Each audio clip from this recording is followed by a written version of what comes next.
Yes, sir, everybody. Oh, wait a minute. I sounded like I sounded like RB for a second there.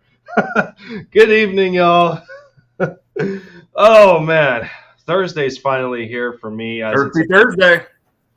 Yeah, short week Thursday. For me at least. I know a lot do that Monday through Friday, but what is going on, Bird brothers and sisters? Lindy Endzone back. Lindy Endzone back in the building for the touchdown, taking the lead for the Philadelphia Eagles, one video at a time, and occasionally dropping buckets for the Dallas Mavericks, who just got a dub against Portland. I mean, whatever value that has, I don't know. But, man, touchdown talk is continuing. The series is still at its strongest point. Episode 8, the third episode of the week, I think. This is the third one. It's either the second or third. Can't remember to this point.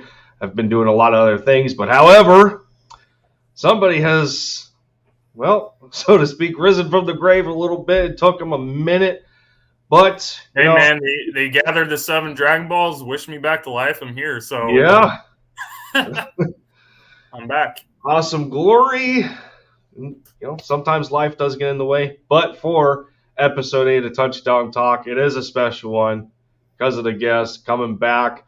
Well missed by the Eagles content creator community. He has some great friends in here. Philly Jim makes his return on Touchdown Talk, and very appreciative for you coming on once more. And as we have known in the past, we've had some great conversations when it comes to the Birds, and really being on the same page, but not afraid to challenge one's mind. Disagree and everything like that, yeah. Yeah. So, Jim, how you doing?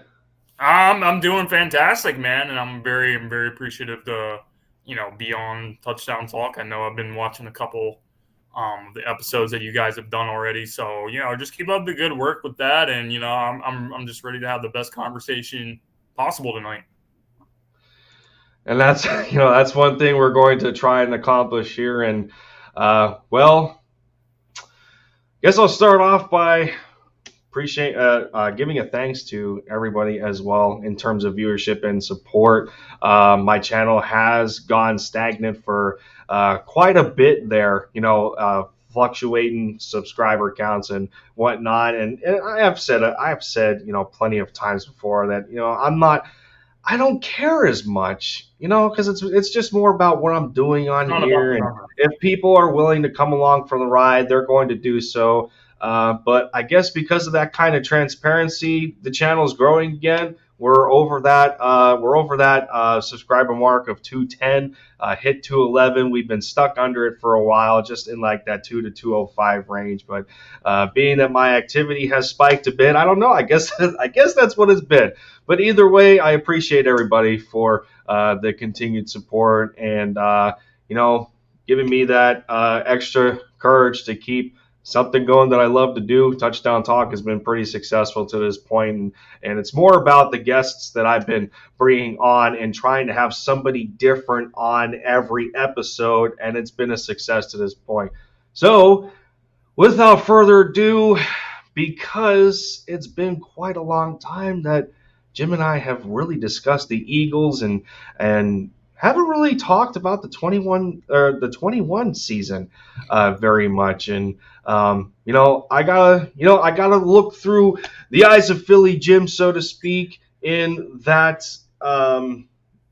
final analysis of the season. A lot of people did not have us finishing above 500, but with grit and the Hungry Dogs Run Faster narrative, as it has been ever since the Super Bowl, or even before the Super Bowl, it just keeps going for this team. And with the first full season starting in Jalen Hurts, first-year head coach, first-year defensive coordinator, offensive coordinator, the list just keeps going on and on. Like the whole coaching staff ends up hitting a reset button, but it doesn't matter because they really overcome what a lot of people did not expect them to do. They finished 9-8 for what it's worth, and we'll get into the criticisms that apply to that, and they try to create context with it. But the team finishes 9-8 and gets a wild card playoff spot.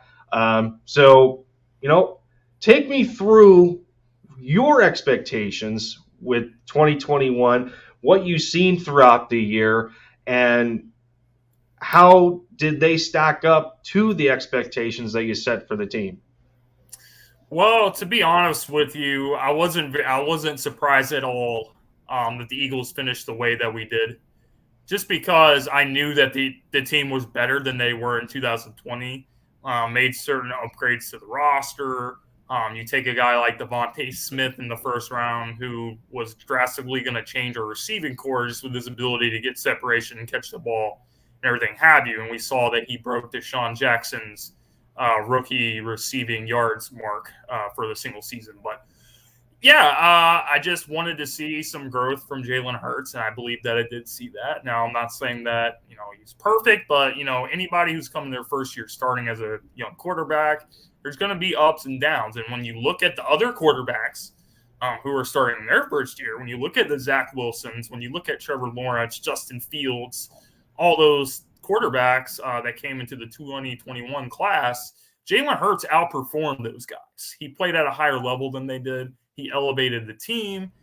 He showed great leadership and determination. So the team was 2-5 early in the season, or about halfway through the season. And then, a lot of things could have happened. You had Nick Sirianni talking about flowers and blooming, and, everyone was rolling their eyes. But, they could have mailed it in and said, you know what, we're just on to next season. We're just gonna give up. But they really turned the season around and really showed what this young team has for the future. And I think that they're going to continue to grow and build on that.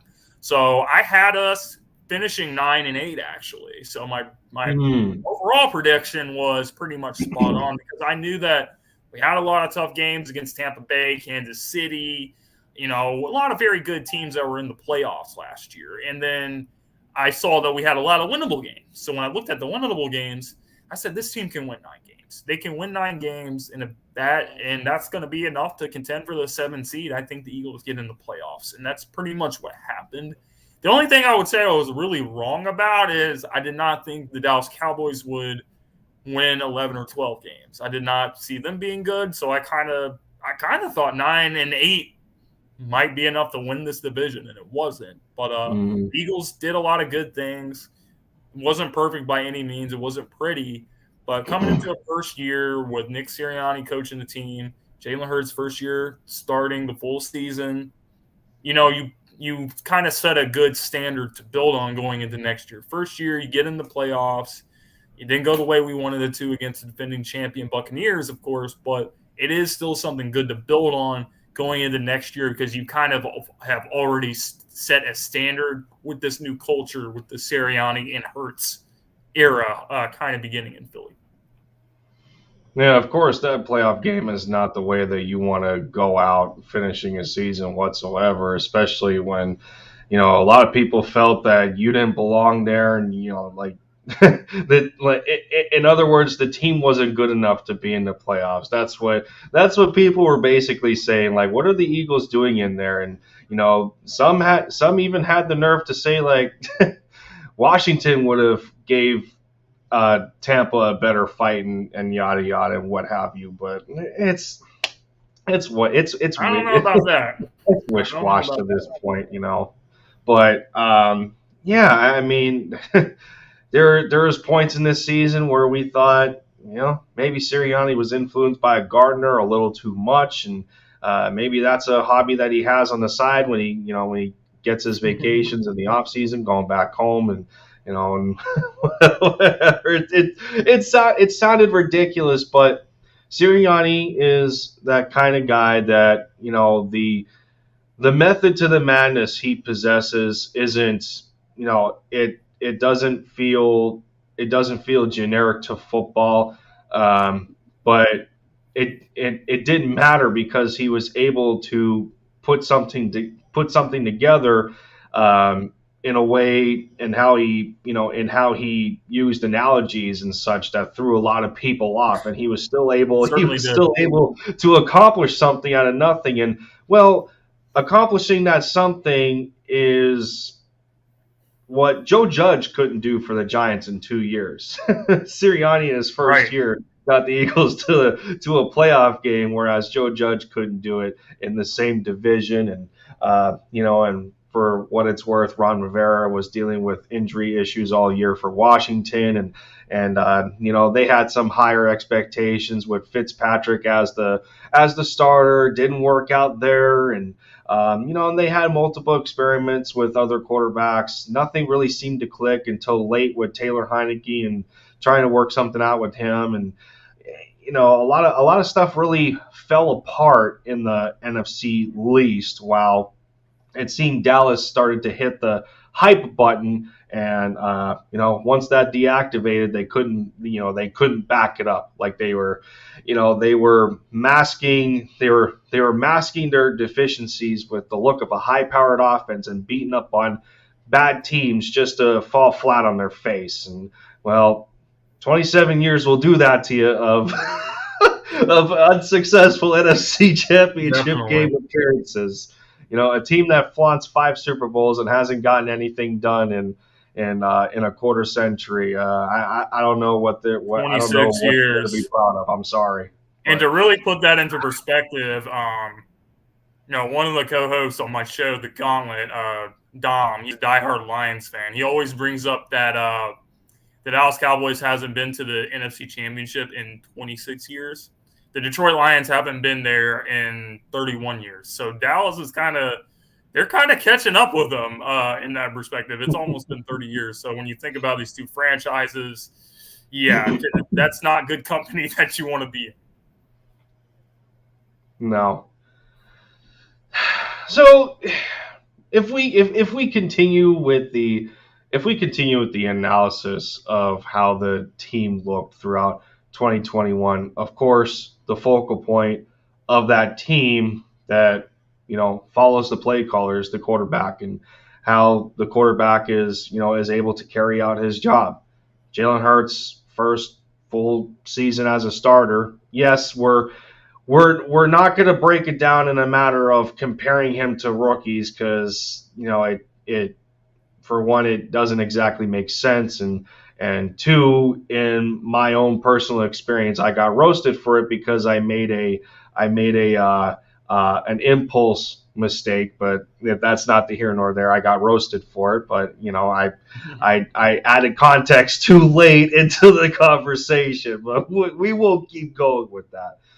But we watched what Jalen Hurts did, and while on the surface as a quarterback, quote unquote, with passing the football, 16 touchdowns to 9 interceptions, doesn't really pop off of your screen. It's nothing impressive. If anything, it's you describe it as average, and I think that's fair to say, being the point that he is in his career right now, going into year 3 as an individual who's only 23 years old.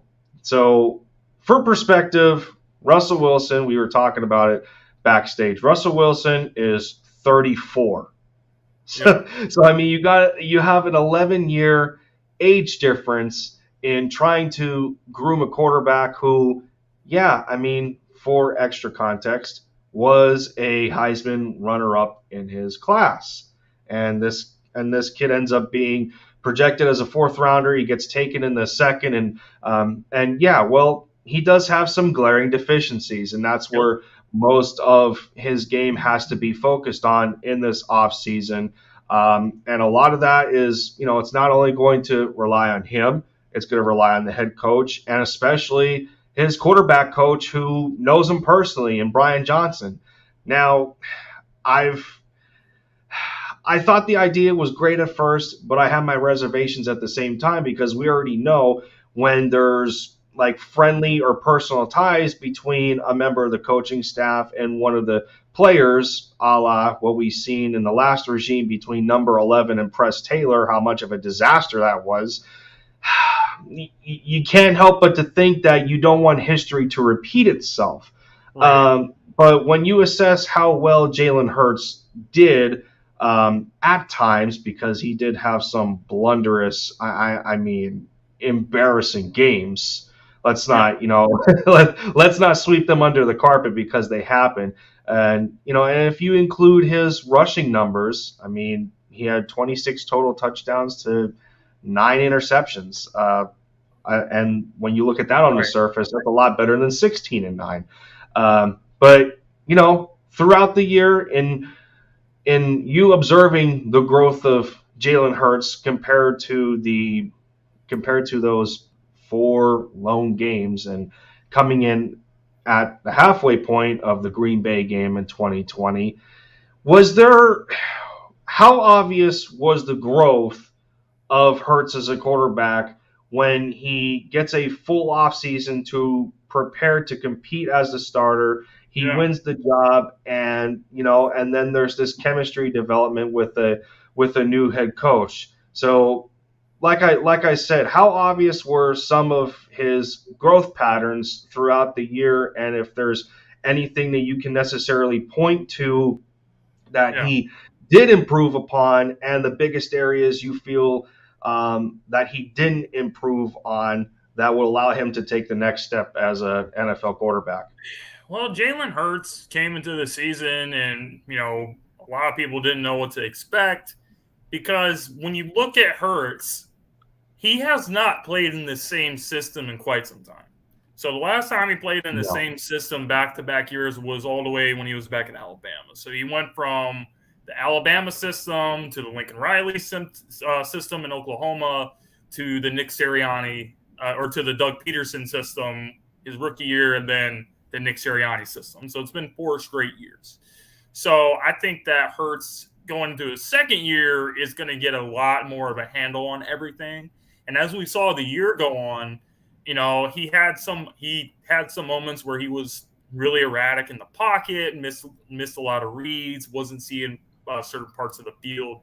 But we saw that Hurts has the capability of when he's calm and he understands everything that's going on, he can make the throws. And a lot of people question his arm strength and everything like that. Not every quarterback that's been successful has had an absolute cannon of an arm.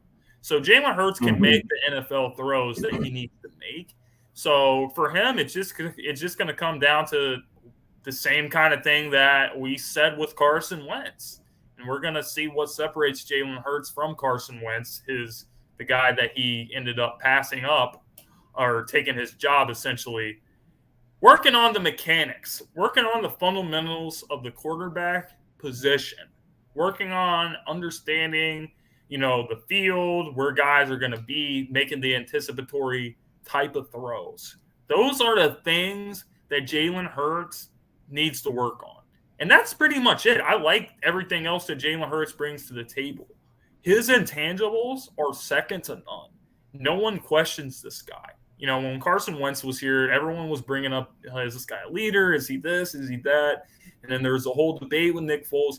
People are not questioning Jalen Hurts because of the way he carries himself. Even when Carson Wentz was back here in 2020 when Jalen Hurts was coming in, they said that anytime there was meetings or, in the quarterback room, Jalen Hurts had a very intimidating presence around Carson Wentz because of the way he carries himself. He has so much swagger and he has the belief in himself. And then that kind of rubs off on other people.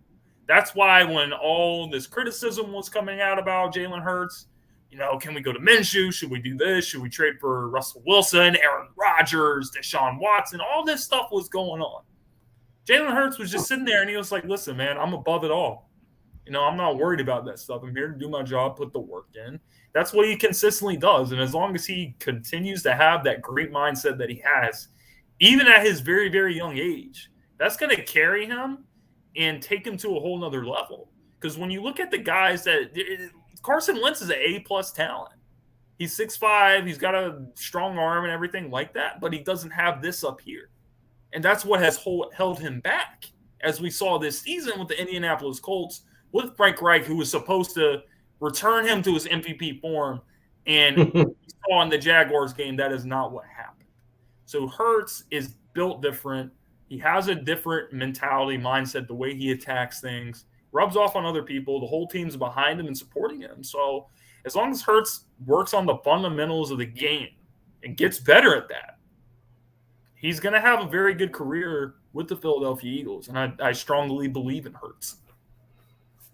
Yeah, I mean, as we said backstage, it's almost a no-brainer at this point when you look at the fact that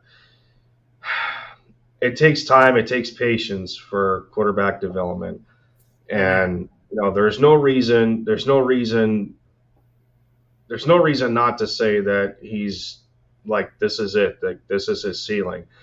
Anybody can improve if they set their mind to it, and that kind of works to a fault if the organization is going to make the proper moves, the proper personnel hires to put you in a position to succeed. Yeah, we know that, and we've made that same argument for the last quarterback that was here. But even then, and you brought up some of his deficiencies, and a lot, and what were a lot of them about? It was about, arm strength. Okay, well, if you take that out of the microscope, doesn't arm strength and timing go hand in hand as a quarterback? Arm strength means nothing if you don't have the timing behind you to have proper anticipation and knowing where a receiver is going to be on the field. You either beat him to the spot with the throw, or you either beat him to the spot in stride on the throw, or you have to throw him open. A lot of that involves timing, not necessarily arm strength. Yeah, arm strength is going to throw somebody open, but if you don't have the timing behind you, it means nothing. And that timing is also tied to being able to read defenses. You get that. But again, yeah, was that a problem in college sometimes? Sure, it was. But again, the NFL level is different than the collegiate level.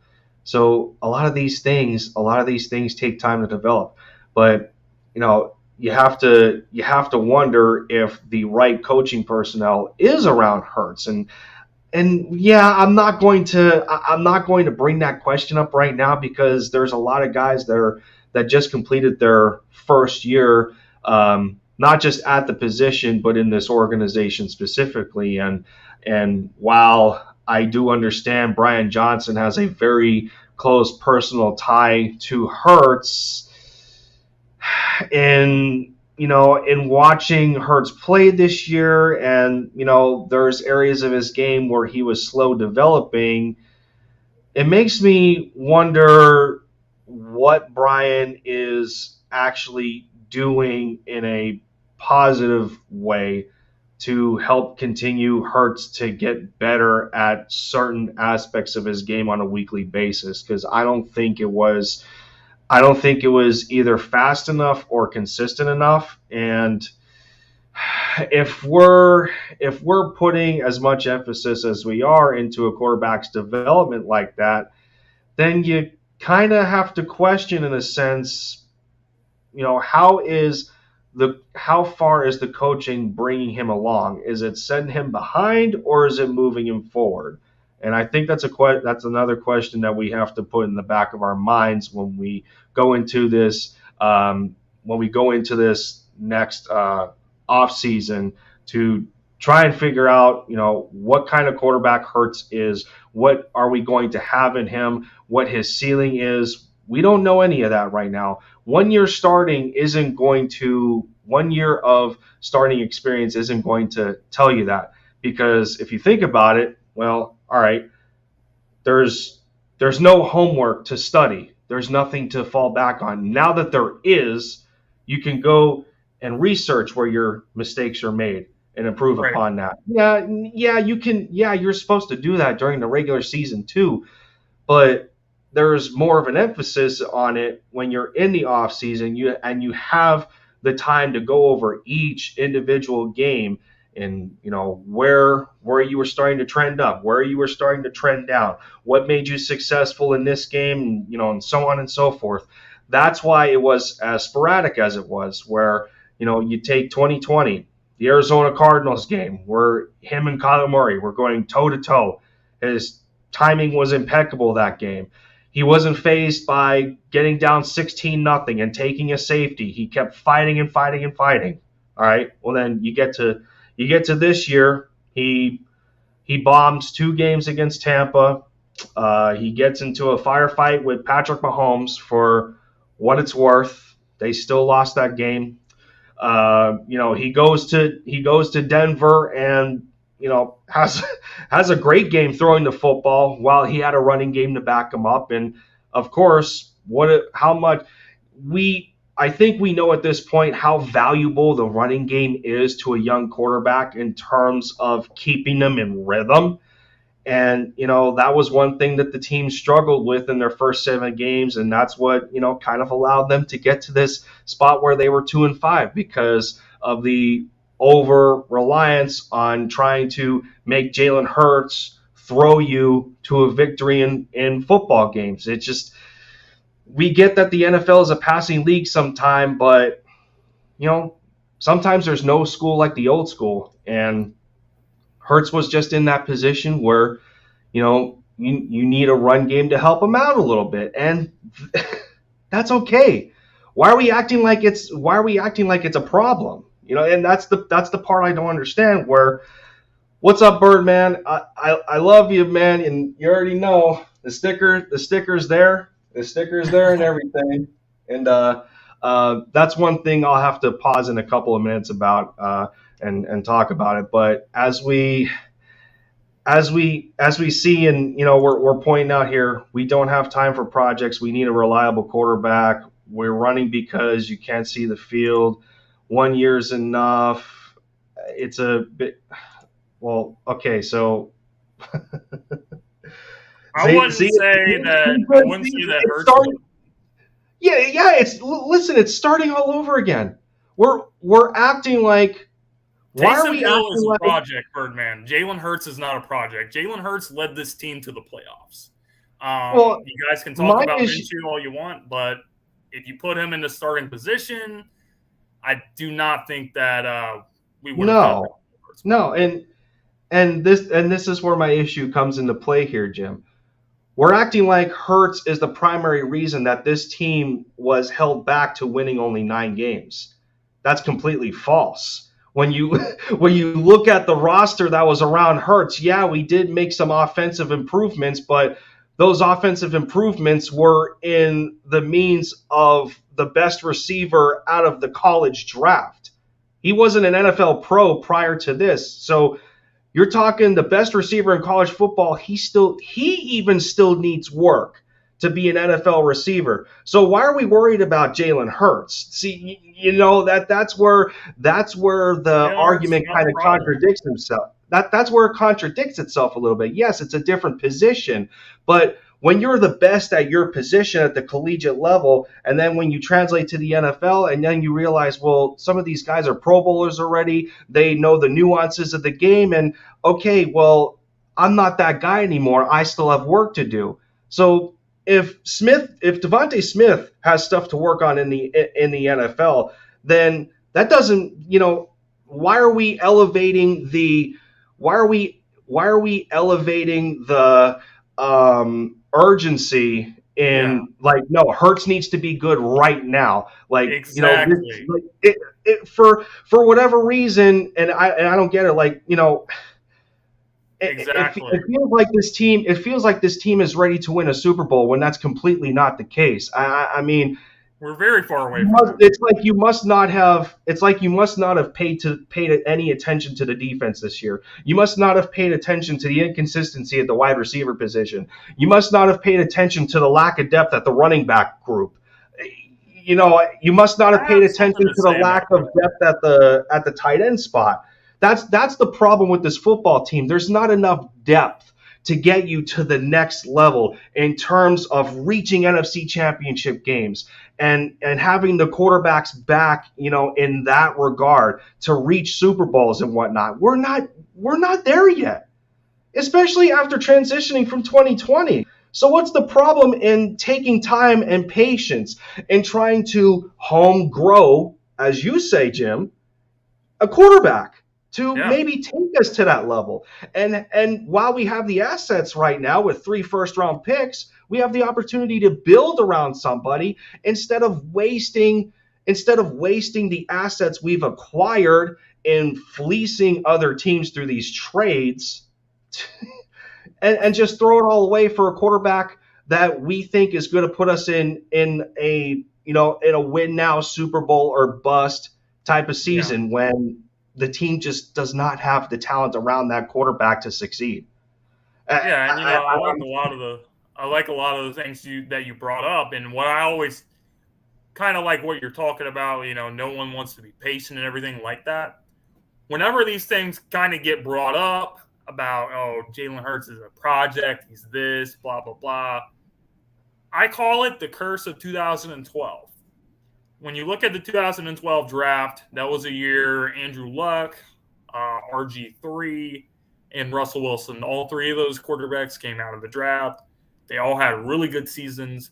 They all went to the playoffs, and it was really amazing to see that. And now, since that year, anytime there's a quarterback who doesn't light it up the way Andrew Luck did, the way Robert Griffin III did, the way Russell Wilson did, they're trash. Get rid of them.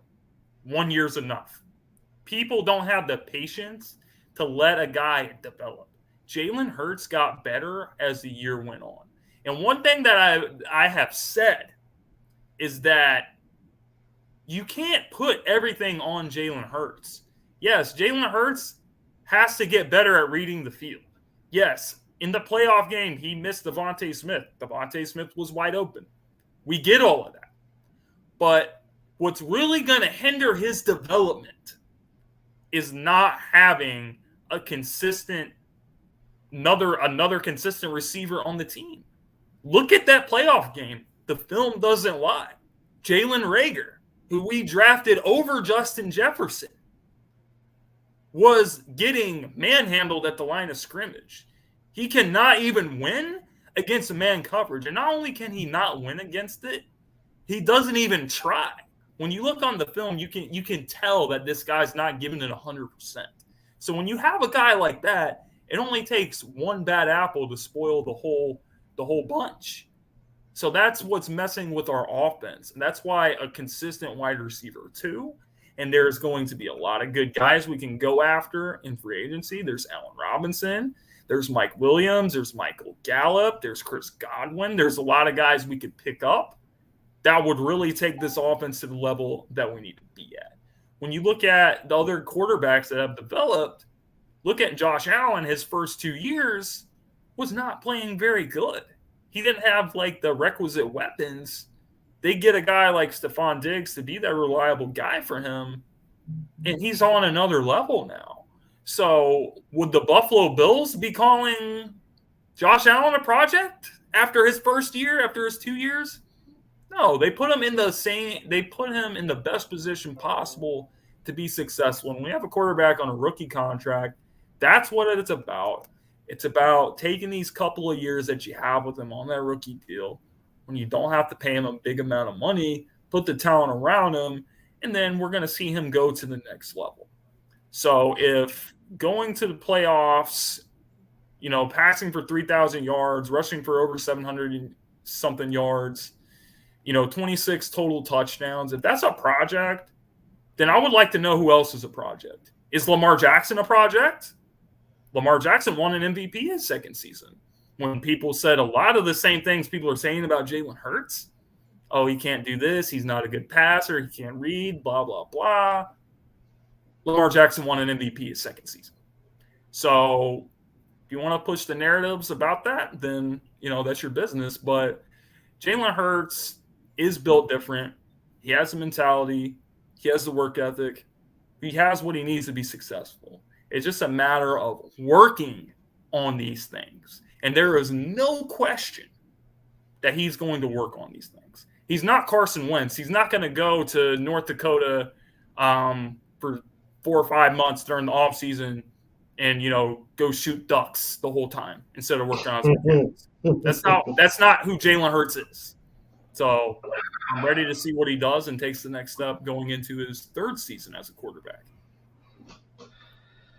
And here we go, and this is the biggest problem that I have with misconstruity that's going on. So, and before we get into it, we've already hit over 35 minutes, and we've had a dedicated viewership here, which is pretty damn good. Fantastic. And I think part of it is the fact that they're witnessing the return of Philly Jim, and everybody's here for Philly Jim, and celebrating him coming back. So I do appreciate, of course, I do appreciate the viewership and the support that's given to the channel, but it's not just me on the panel.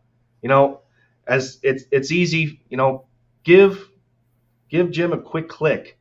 As easy as it is to click on your computer and go to view channel or the link in the description, another content creator that you wouldn't be disappointed in. And of course, the uniqueness keeps going in perspective and analysis, opinion. That's what makes content creation the way it is, especially when you're covering a football team. No two people are going to exactly be on the same page. Yeah, we may agree with some things, but what we think about is different. That will lead us to the same types of agreements. And 100%. As easy as it is to click on my channel, it's just as simple to give a quick click to Philly Jim. And if the content is definitely there, if it's good enough, and it should be good enough, it's as easy to click subscribe as it is to view his channel. So, Birdman, if you want to come get on the gauntlet, you know where we are. Every Saturday night, 7 p.m. on Sideline Sports Network now, which is really big stuff for us. So anytime you want to get on, you know where I'm at. You know where my DMs are. So feel free to reach out, man. I got no problem with that whatsoever. Yeah, absolutely.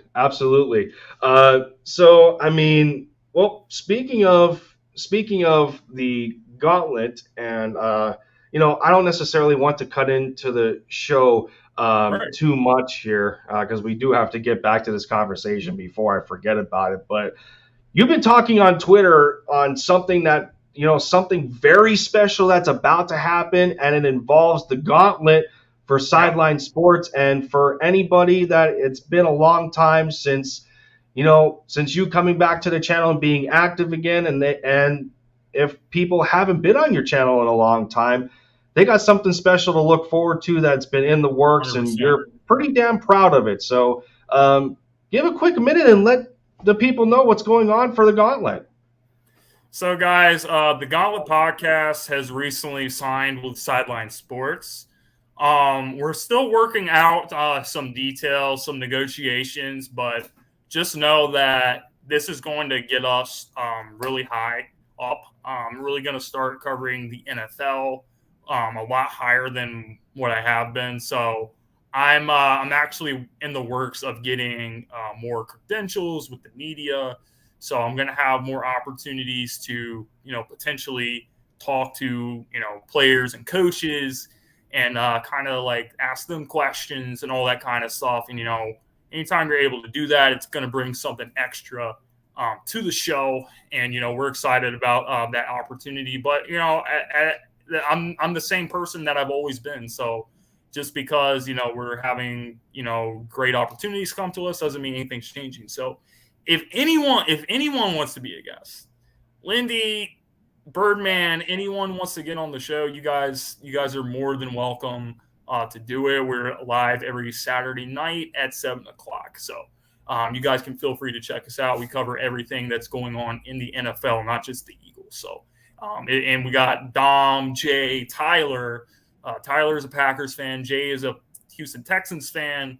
And Dom is a Detroit Lions fan. Unfortunately for him, he's had to deal with them being trashed. But it brings a cool perspective to the table. And, we just enjoy being ourselves and bringing the best of the best for NFL content. So that's what's going on with the Gauntlet. That's what's going on with Sideline Sports. So best in the business. So definitely check us out, man, because it's only going to go up from here.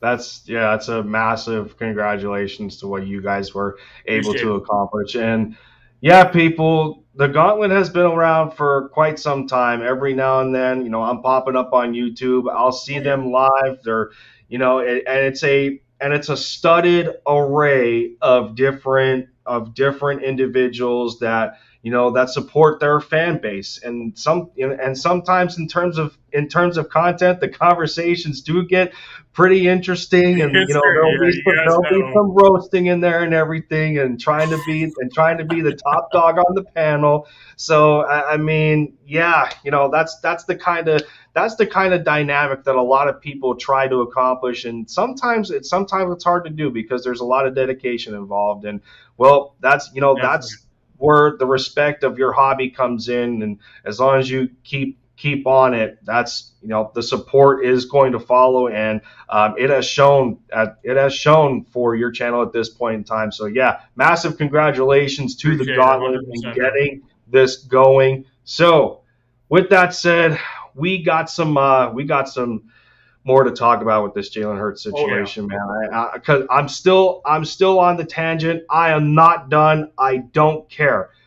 This is my problem. This is my problem. Okay, so we're talking about misconstruities here, and what I mean is when we bring up Josh Allen or more related to the lore of the Eagles, and when we're saying, oh well, Carson Wentz is better or he's a little bit better than Jalen Hurts. No, that's not the point. A lot of the criticisms that we're giving to Hurts right now, we were doing the same things to the second pick in the 2016 draft. That was, again, a top 10 pick. Josh Allen, a top 10 pick. Joe Burrow, top 10 pick. It just keeps going on and on and on and on. Where the stars are not aligning. So and this is the thing. Okay. Yeah. Their draft pick positions are different. That's fine. But when you're giving somebody the amount of patience to develop just because of that larger investment, somebody else of can we call him lesser tier to a less hurtful degree. Hurts is lesser tier based on where they got drafted. That's fine to say. Does that mean that he's never going to be the quarterback that this guy is or that guy is? No. Everybody has undiscovered or untapped potential. It's who is going to get it out of them, whether it's through their personal struggles of overcoming or somebody else bringing them along the way. And that kind of equal effort we haven't seen yet because, again, it's only 1 year of him as a full-time starter. So, and of course, here comes the misconstruity. We were okay with a quarterback being picked second in the draft going, a touchdown to interception ratio of a flat 0 because he was even 16 and 16. Or 16 and 14, whatever. It was close to that degree. He didn't make the playoffs. It was a first-year head coach, first-year offensive coordinator. A lot of similar instances between the two. And we were patient with them. We were excited to see a year or two of this quarterback because we know he was going to take the next step. Well, okay, Jalen Hurts' first year as a starter was underwhelming. Everybody understands that. Carson Wentz's first year was also underwhelming. Everybody understands that. But we wanted to make the excuses that he didn't have a good team around him. Okay, well, compare the team that he had compared to the team that Hurts had. Both their defenses weren't very good. Both their offenses had lesser talent. So, in other words, I'm forgetting the adjective that I was going to use, but the two top playmakers that Carson had in his rookie year were Zach Ertz, Jordan Matthews. Who were the top two playmakers that Hurts had this year? Dallas Goedert, Devontae Smith. It's almost identical. Similar situation, similar circumstances, but yet we're not patient with one quarterback like we are the other. Make it make sense, because it doesn't right now. And Yeah, the while thing about when we Carson Wentz have, was here, yeah, the thing about and it makes it worse. It makes it worse in this aspect because we have more assets, we have more ammo to build a better team getting the around team better. Hurts than we were able to at that point in time with Carson, because we traded up in the draft to get him. It wasn't the same way. How he was able to fleece more teams into getting better capital for higher quality players, whether it's through the draft, free agency, trades, whatever. He's set up better with a second-year quarterback this time around than he was the first time around, and we thought that guy was a franchise guy.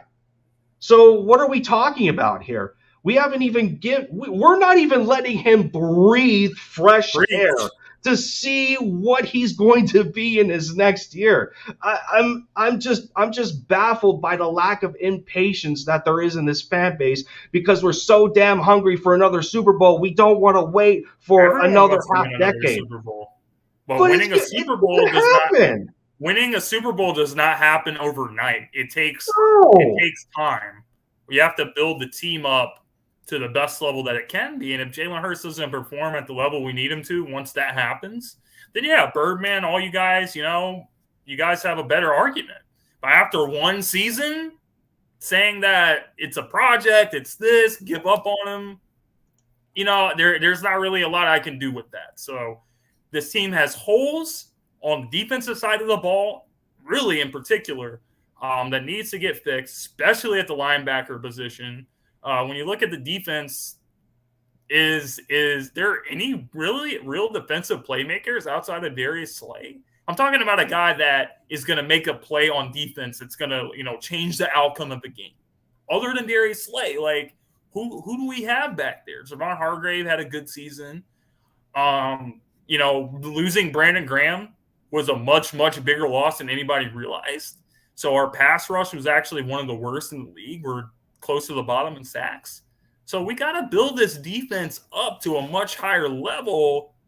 Get a consistent wide receiver too, because Jalen Reagor is clearly not that. I believe in Quez Watkins' ability to be a wide receiver 3, not a wide receiver 2. So in free agency, you want to pick up one of these guys like a Mike Williams, Godwin, Allen Robinson, someone like that. That's going to complete your offense. You invest all your draft picks into the defense, and then you give it your best shot in 2022 and go from there. And, speaking of free agency and everything, and yes, I get this, I honestly think Howie is going to change. It's not about Howie changing. It's just about Howie making common sense decisions with what he has in front of him. And then we continue to say, look at the drafting. Okay, I'm not going to look at what happened a few years ago, because time moves forward and you have to build upon what you did just recently. Okay, take Jalen Reagor out of it. Take 2020 out of it. What did he do in the last draft class to set us up for next year? I think Howie did a pretty good job, because every single rookie that was drafted played. Was his best offseason overall, because you got to give Howie credit. You can't just shit on Howie when he makes the moves like he makes. Look at Carson Wentz. You guys saw Carson Wentz against the Jacksonville Jaguars. He folded. Look what happened. We got a first-round pick for him. If the Colts, Jim Irsay, and all of those guys, Chris Ballard, they're not sold on him. They're trying to look at other options. They're trying to get into the Aaron Rodgers sweepstakes right now. But they might not be able to, because they're stuck with Carson Wentz. We got rid of Carson Wentz's contract. We got rid of his cap numbers. So we have freedom and flexibility to go into free agency this year. And we got a first-round pick for him. And we got Devontae Smith. And we got another first-rounder on top of that. So you want to talk about all the bad players, how he's drafted? Let's talk about Jordan Mailata taking him in the 7th round. Okay, let's talk about Avonte Maddox. Let's talk about Dallas Goedert. Everyone focuses on all the misses, but you can't just focus on the misses. There's hits as well. Not every GM is perfect drafting every pick as a superstar.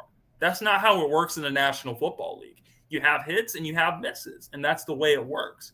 So when you look at how he did last offseason, it was probably the best offseason that he's done in a long time. So you do have to give him credit for that.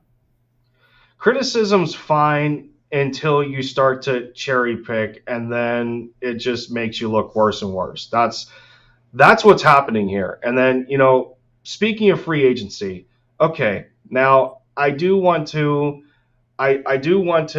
get a little more serious here and maybe a little bit sad. And the fact that we just witnessed 32-year-old Brandon Brooks retire from the game that he loved. Arguably as one of the best guards or close to the best guard to ever play in an Eagles uniform. For what, and just even aside from him, how much Jeff Stoutland meant to him as an offensive line coach and that's the part where he started breaking down. And I felt it because he felt Stoutland was that guy to take him where he was at that point in his career and make him one of, if not the best at his position.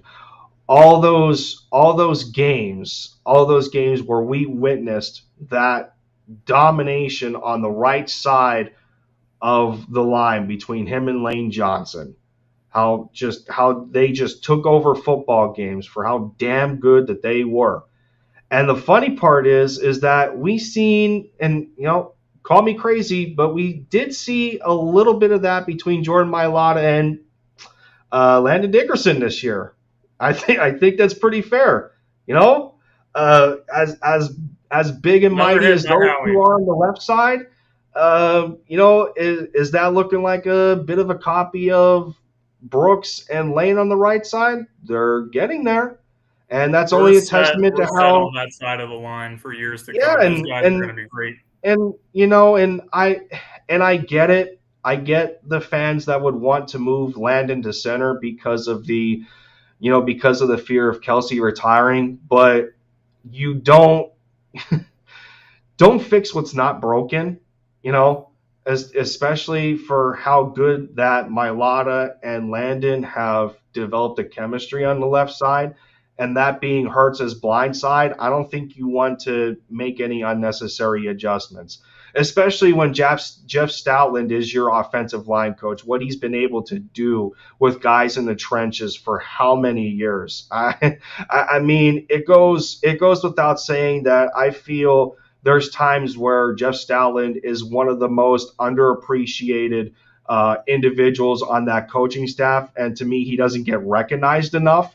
But he needs more. He needs his flowers more often than we give him credit for what he's been able to do for how many years. But yeah, I can't be more thankful for the contributions that Brandon Brooks has done, being a part of that Super Bowl winning football team, and just watching him and Lane over the years just dominate at the top of their game. And I wish him the best for his mental health, and I wish him the best for his physical health and trying to get back from a double Achilles tear and for him to enjoy his retirement. Yeah, 100%, man. And Brandon Brooks is one of the great Eagles that we've had in a long time. So him coming over from the Houston Texans, he was just trying to really prove himself, and he did that and so much more. So, yeah, he definitely dominated on that right side of the line. And between him and Zach Martin, there was always like a conversation between Eagles fans, Cowboys fans. Who's the best guard in the NFL? Is it Brandon Brooks or is it Zach Martin? That was elite company for him to be in. And yeah, definitely a huge part of us winning the Super Bowl. He did battle a lot of things in his career with his anxiety and everything like that. But it was good to see the organization, his teammates, Lane Johnson, Jason Kelsey, always, were there for him and had his back throughout it all. And, one thing I can't say, Brandon Brooks is class act for what he did. Obviously with his contract and everything, the Eagles were going to owe him a lot of money but they're able to convert it into a little bit over $1 million. So overall, it freed up quite a bit in cap space for the Eagles to work with. So we can try to make this team a lot better in 2022. So there's not enough good things I can say about Brandon Brooks, the person, and Brandon Brooks, the player. So I'm definitely appreciative of his time and what he put in helping us be successful during that Super Bowl run and everything else. Yeah. So surreal, but man, I'd be lying if I didn't shed a tear listening to that, listening to that press conference that he had, because you listening to him talk, you did feel his pain for how much this game has meant to him, and a lot of people aren't able to go as long as Jason Peters for his size, especially at the offensive line. But you have to imagine that Brooks, only at 32, still had a lot left to give. But as he said, his body was telling him no. And, sometimes that's just the way it goes. Like your mental and your physical, they're not going to be on the same page at times. And I had to accept that fact in basketball, because my ACL is not what it used to be, and it gets to the point where I can only, depending on how hard I go, maybe I can play intense basketball for 2 times a month without my knee locking up and losing flexibility and not playing. So there's a resemblance of pain there. And a lot of people can reflect on that, not just me, a lot of athletes, what he meant to not just the Eagles and not just the game of football, but others that he touched in the means of battling with mental health and anxiety or depression and coming back from that. And you have to imagine that he was a huge influence on Lane Johnson as well, because we watched Lane this year step away for a brief period. But when he came back, he looked like a Pro Bowler, And so Brandon Brooks he's going to be massively missed. 100%. But yes, since we're sticking with the offensive side of the ball here, we might as well continue to analyze the offensive side of the ball. And here we go. Here we go, Jim. Lindy and Jim are telling the fan base to wait till 2023 for Jalen to be good enough to maybe get in the playoffs. He was good enough to already get in the playoffs in year 1, so that's not us telling you that. Howie Roseman and Nick Sirianni, for what it's worth, told you that at their press conference. They already anointed Jalen as the quarterback going forward. So if you have a gripe about it, talk to them, depending on your belief and depending on a lot of the belief of the fan base, because some of us still feel that we're going to waste 3 first-round picks on a quarterback that's not going to solve all of our problems, because apparently a quarterback is going to mask every other deficiency that this team has, because magically there's only one side of the football that matters. Okay, whatever. That's what it sounds like. That's what it sounds like. I'm sorry, but we do need to continue the offensive side of the ball here. And while we brought up the press conference that Howie and Sirianni had. Here we go again. They decided to go over the receiver position. And, while I like the fact that Sirianni does have Devontae Smith as his future number 1, I think that's fair to assess because of his talent level. And, he does have elite route running for him as a rookie. It may not be NFL elite, but as a rookie, it was elite coming out of college. He's got that ability. And, and granted, it was 1 extra game. Of course, people are going to hold that against him because they got to find something. It was 1 extra game, but when you look at it, he had a lot less targets than what Deshaun Jackson had. Yeah. And I mean, we more so compared Deshaun Jackson to how we're watching the development of Quez Watkins as well, because they're at that point in time they were only really known as speedsters. They weren't the greatest route runners. They had a little bit of issues with catching the football or miscommunication, missing assignments, on the route, knowing when to block or break off of your defender, that sort of thing. But then again, when they started to evolve as a player, then that's when we started to see that twitchiness and whatever, and every other aspect of Deshaun's game that made him the receiver he is to this point, still playing at almost 35 years old for what it's worth, but is going down as one of the best deep threats in NFL history. That's fair to say. Next to Jerry Rice and Randy Moss. That's some pretty high company. But we started with talking about Smith as the number one. Yeah, fair to say.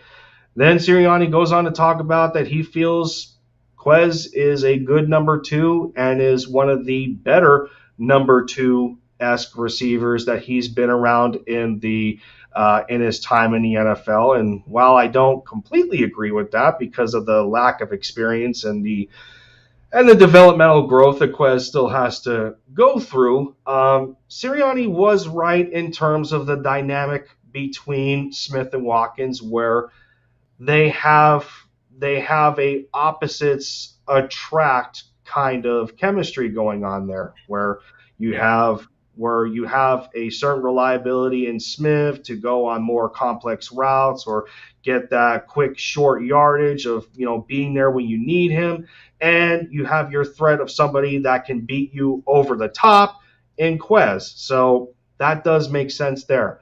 But what really threw me off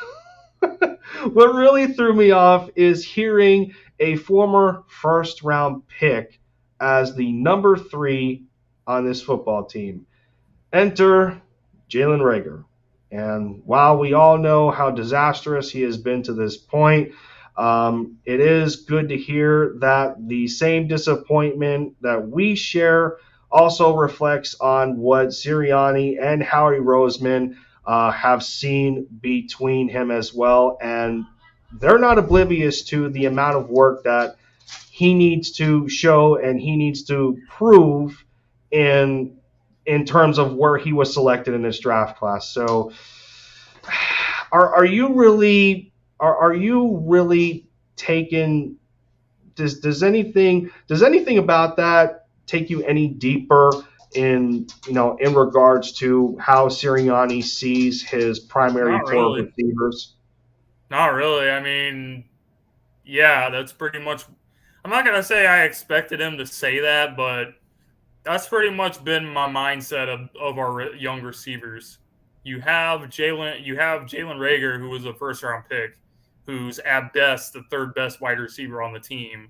Devontae is clearly the best receiver, so he's clearly the number one. Quez is 1 year.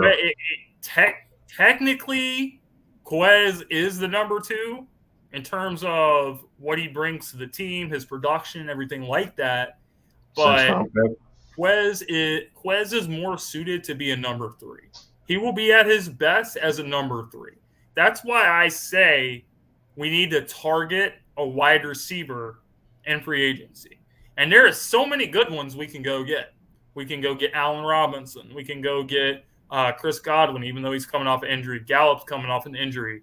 Mike Williams, who I think would personally be the best fit, because what we really don't have is like that bigger physical jump ball kind of receiver. That's the kind of receiver that we need to get.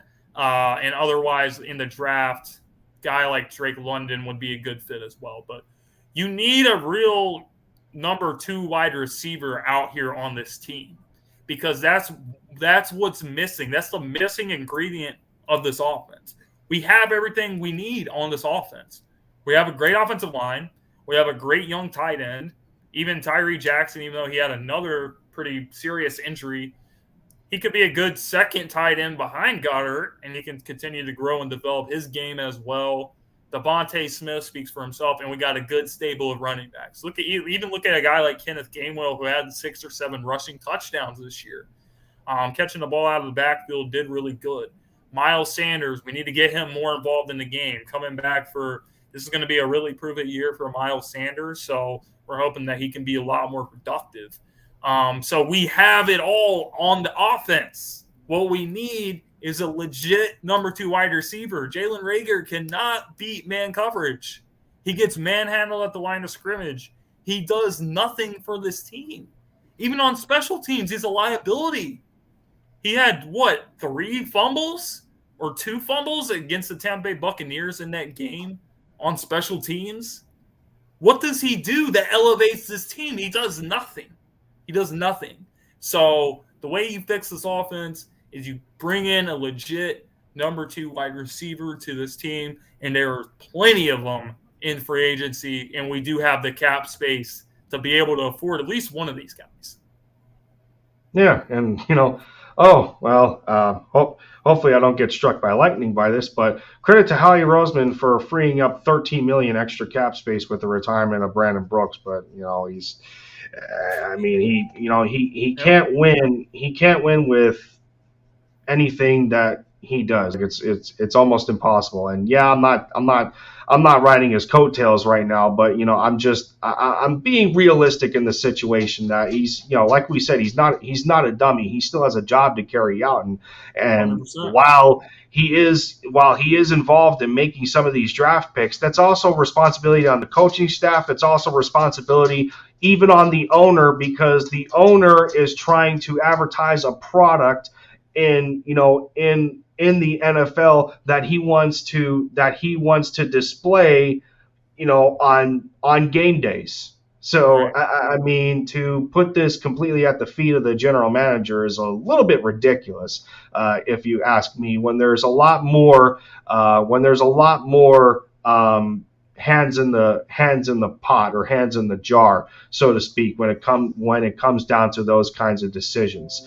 But yeah, the problem I have offensively is there's too many key positions that have a lack of depth, especially when we analyze the amount of free agents that are approaching when it comes to the offseason in 2022. Yep. I believe Boston Scott's included in the running game. So, you have him. Jason Huntley never really had a chance to make it to the active roster. He was activated for the last couple of games, didn't see any game time. So outside of those two, if you exclude those two, you're looking at Miles Sanders, who people are iffy on for the sole fact that he can't stay healthy at a consistent rate.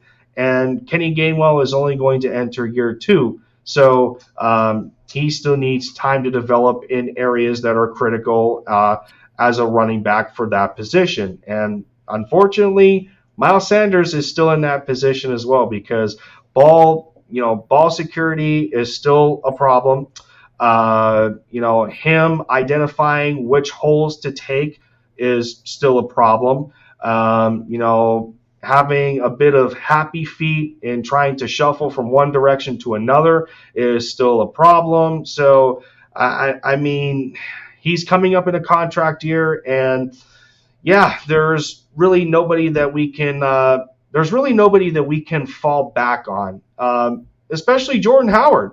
Jordan Howard, again, is set to become a free agent, and this is a guy that the Eagles were the only team to give him a chance when he got cut by the Miami Dolphins. Again, he goes through a shoulder stinger. Not again, but he does suffer a knee sprain. So depth at the running back position does not look very good right now, especially for a team that shows its true identity that way, its true dominance that way, with what Sirianni was able to carry out in the back half of this schedule. And you can talk about it being bad teams all you want. I don't care. You still have to beat the opponent that's in front of you. The team itself doesn't make the schedule. That's up to the NFL. So we can't help who we face. So I don't want to hear any of that.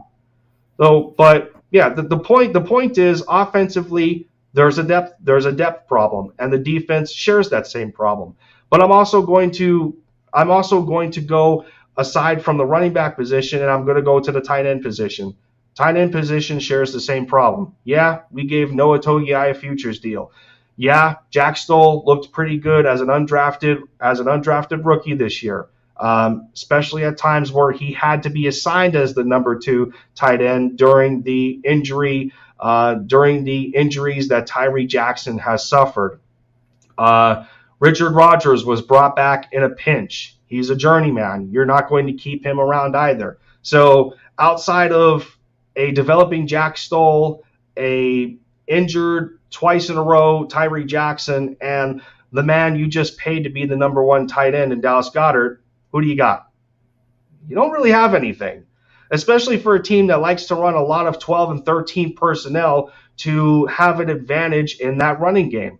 So you need another effective number 2 tight end who's not only capable of catching a couple of passes every now and then, but he's also a stout run blocker the way Dallas is. And Right. while Zach Ertz wasn't the greatest blocker, he was still serviceable. So if we can find a serviceable blocker in that regard, even if it's not in the draft, there's some guys that are nice in free agency that I have noticed that are pretty cheap. David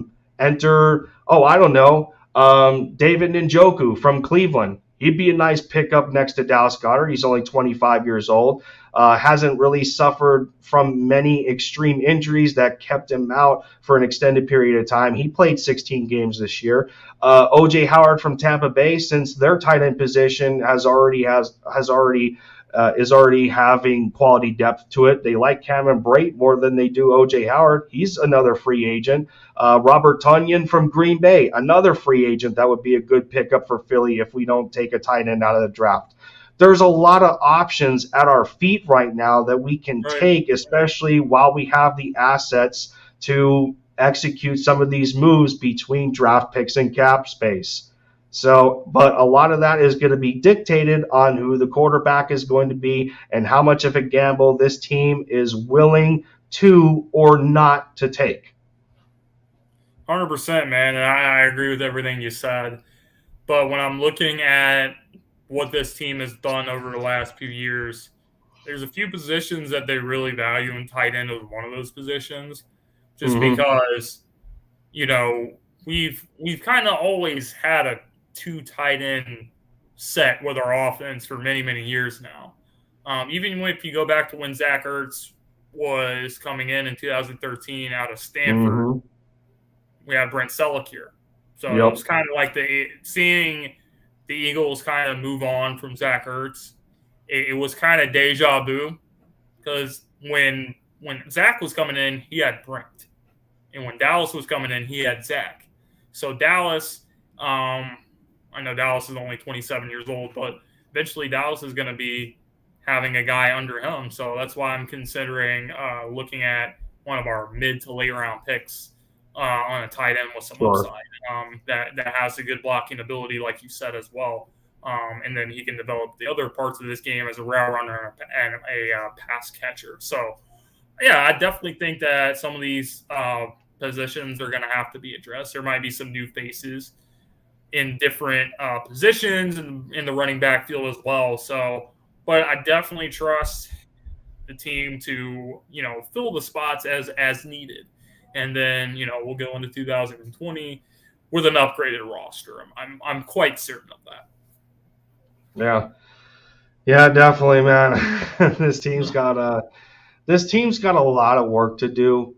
But the level of urgency for them to take care of some of these positions of need doesn't seem to be as extreme as it was in years past. And I don't know why I'm getting that feeling, but I think it's more of the fact that we have security in certain positions that we didn't really have before. And speaking of that security, some of it may be affected a little bit when you talk about the coaching staff. So offensively, it is rumored that Kevin Patullo, the passing game coordinator, may end up being recruited by the Chicago Bears as an offensive coordinator since they hired defensive coordinator from the Colts, Matt Eberflus. So would I think of that as a big loss? Yes and no. I think as long as we maintain Shane Steichen, I think there's enough knowledge between him and Sirianni in terms of play calling that the offense wouldn't really miss a beat, even though Shane's strong suit is more about the run game instead of the pass game. But they really need to find somebody outside of Brian Johnson that can really work with Hurts as a passer. So if Kevin Patullo didn't really and maybe there's people that will call the obvious on this, since by the way Hurts performed, but if Patullo didn't really get enough out of Hurts in that regard, being involved in the passing game, maybe we'll end up seeing an upgrade if Patullo does leave to go to Chicago with Eberflus. I think that's something else that we can debate about and consider.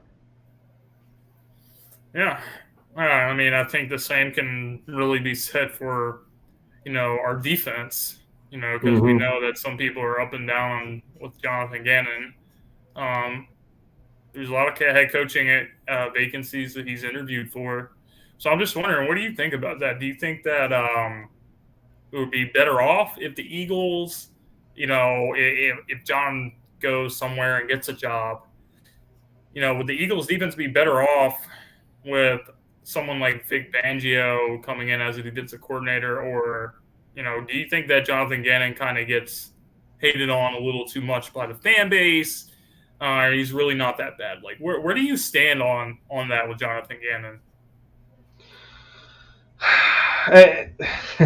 This is the difficult aspect with it, because where I come from is a means of when we witnessed the years of Jim Schwartz, we had very similar criticisms where it was bend don't break style of defense. He was too soft in his coverages. When he did blitz, sometimes it was bad timing or nobody was able to get home to the quarterback since the defensive line didn't apply enough pressure to create a hole that the linebackers or the safety or the corner can penetrate through. And then you enter Jonathan Gannon, where it looks like the same old song and dance, but he does try some extra creativity that it doesn't work as well. So that's where the negative similarities start. The problem that they both shared, though, they did share a similar issue that was external instead of internal. The external issue that Schwartz and Gannon shared is the fact that their position groups were not very good. So in terms of Schwartz, he had a good D-line. He had okay linebacking play, but the secondary was bad. Whereas with Gannon, the D-line is good again. The secondary this time was good, but the linebackers were bad. So it's difficult to find a common ground there. That's where the difficulty is in trying to find a common ground and trying to find a total percentage of blame where you can say that, oh, this is completely Jonathan Gannon's fault with the way the defense performed. Well, it's a yes and no, because we still have the same complaints from the last defensive coordinator that are plaguing the new defensive coordinator, in which sometimes it's going to limit what he can completely do with opening the playbook wide open. Okay, well, he doesn't have a Bobby Wagner. He doesn't have like a Marcus May or a Quandre Diggs or that good of a safety. While we do have guys on the defensive line that can get home, there's really nobody on the back end that can really take command of the second and third level. So Gannon can try things that are a little more unconventional or creative. And, between him and Schwartz, they suffered the same things. But Schwartz did have a Malcolm Jenkins for what it's worth. Gannon, see that, that's where the compare and contrast comes in. But while I do think moving forward, Gannon might not be the guy for the job, the percentage of blame isn't 100%. And I think that is an element that's very misconstrued right now. So I feel like it's kind of like what I was saying earlier about the defense. We don't have that many playmakers on the defensive side of the ball. We have guys that can play. Very little. We have a bunch of scrubs, but talking about guys that can really impact the outcome of a game by making one of those defensive plays. Yes. Beyond Darius Slay and maybe Brandon Graham, Fletcher Cox, Javon Hargrave, what do we really have there? So in order to make a fair assessment, I'm not saying I love Jonathan Gannon. I'm not saying I hate him. But in order to make a real fair assessment, if we do add those type of players to our defense and it's the same result, then we're going to have a different conversation about, I think it's time to move on, get a different defensive coordinator in here. But until then, I guess the jury's still out. So if he gets a job, then, good for him. But if he doesn't and he comes back, we're just going to have to do the best we can with what we got. Yeah. And the other con to that is the fact that you're going to ask this defensive group to start all over yet again with a new defensive system. And then whoever the coordinator is that comes in, they're going to try and bring in free agents that they know have been in the system before, like the way Gannon tried to do with Eric Wilson and Anthony Harris. While Anthony Harris was still a contributing player on this roster, Eric Wilson was just a complete disaster. Like he didn't fit at all, with the players around him to help Gannon try and to devise some game plans when it came to his defense coming on the field. Like it just didn't work at all. The guys that were already here were doing a better job than Eric Wilson. So that was a complete disaster, like a massive flop.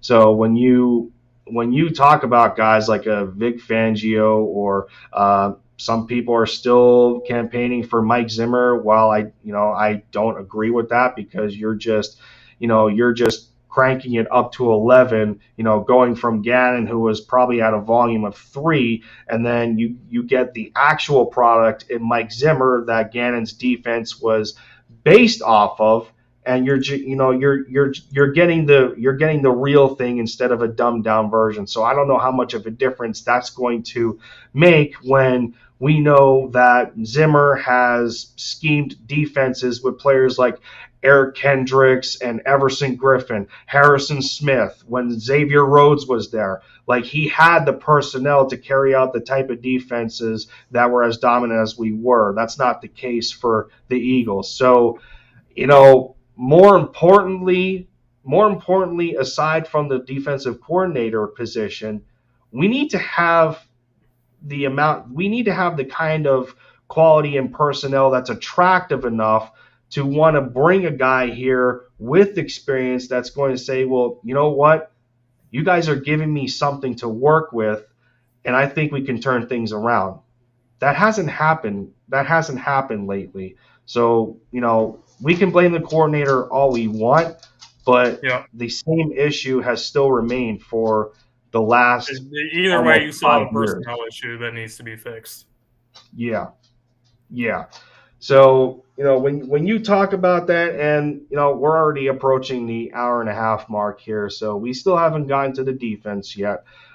We've touched on it with the defensive coordinator, but we still need to break down the personnel groups. So I think we'll finish off with that because, again, we can talk about the draft and we can talk about the schedule that released and season expectations. To me, it's way too early for a lot of that, and it's going to come down to the next few weeks and a month or so on what we see develop with retirements and coaching changes, whatever. Until we get a more concrete foundation with how the offseason of 22 is going to look, some of those things have to be put off to the side for now. But we can talk about the depth that we feel the Eagles need to add on the defensive side of the ball this time. So let's go over that before we clear or where we end the show out. Yeah, man. There's a lot of places to look at on when you look at this defense, man. Yeah. So defensive line, we lost Brandon Graham early. I believe in week 2 against the 49ers, Achilles tear. One of, if not the captain of that defensive line that got everybody in the position that they needed, keeping it coordinated, if you will, just to be successful.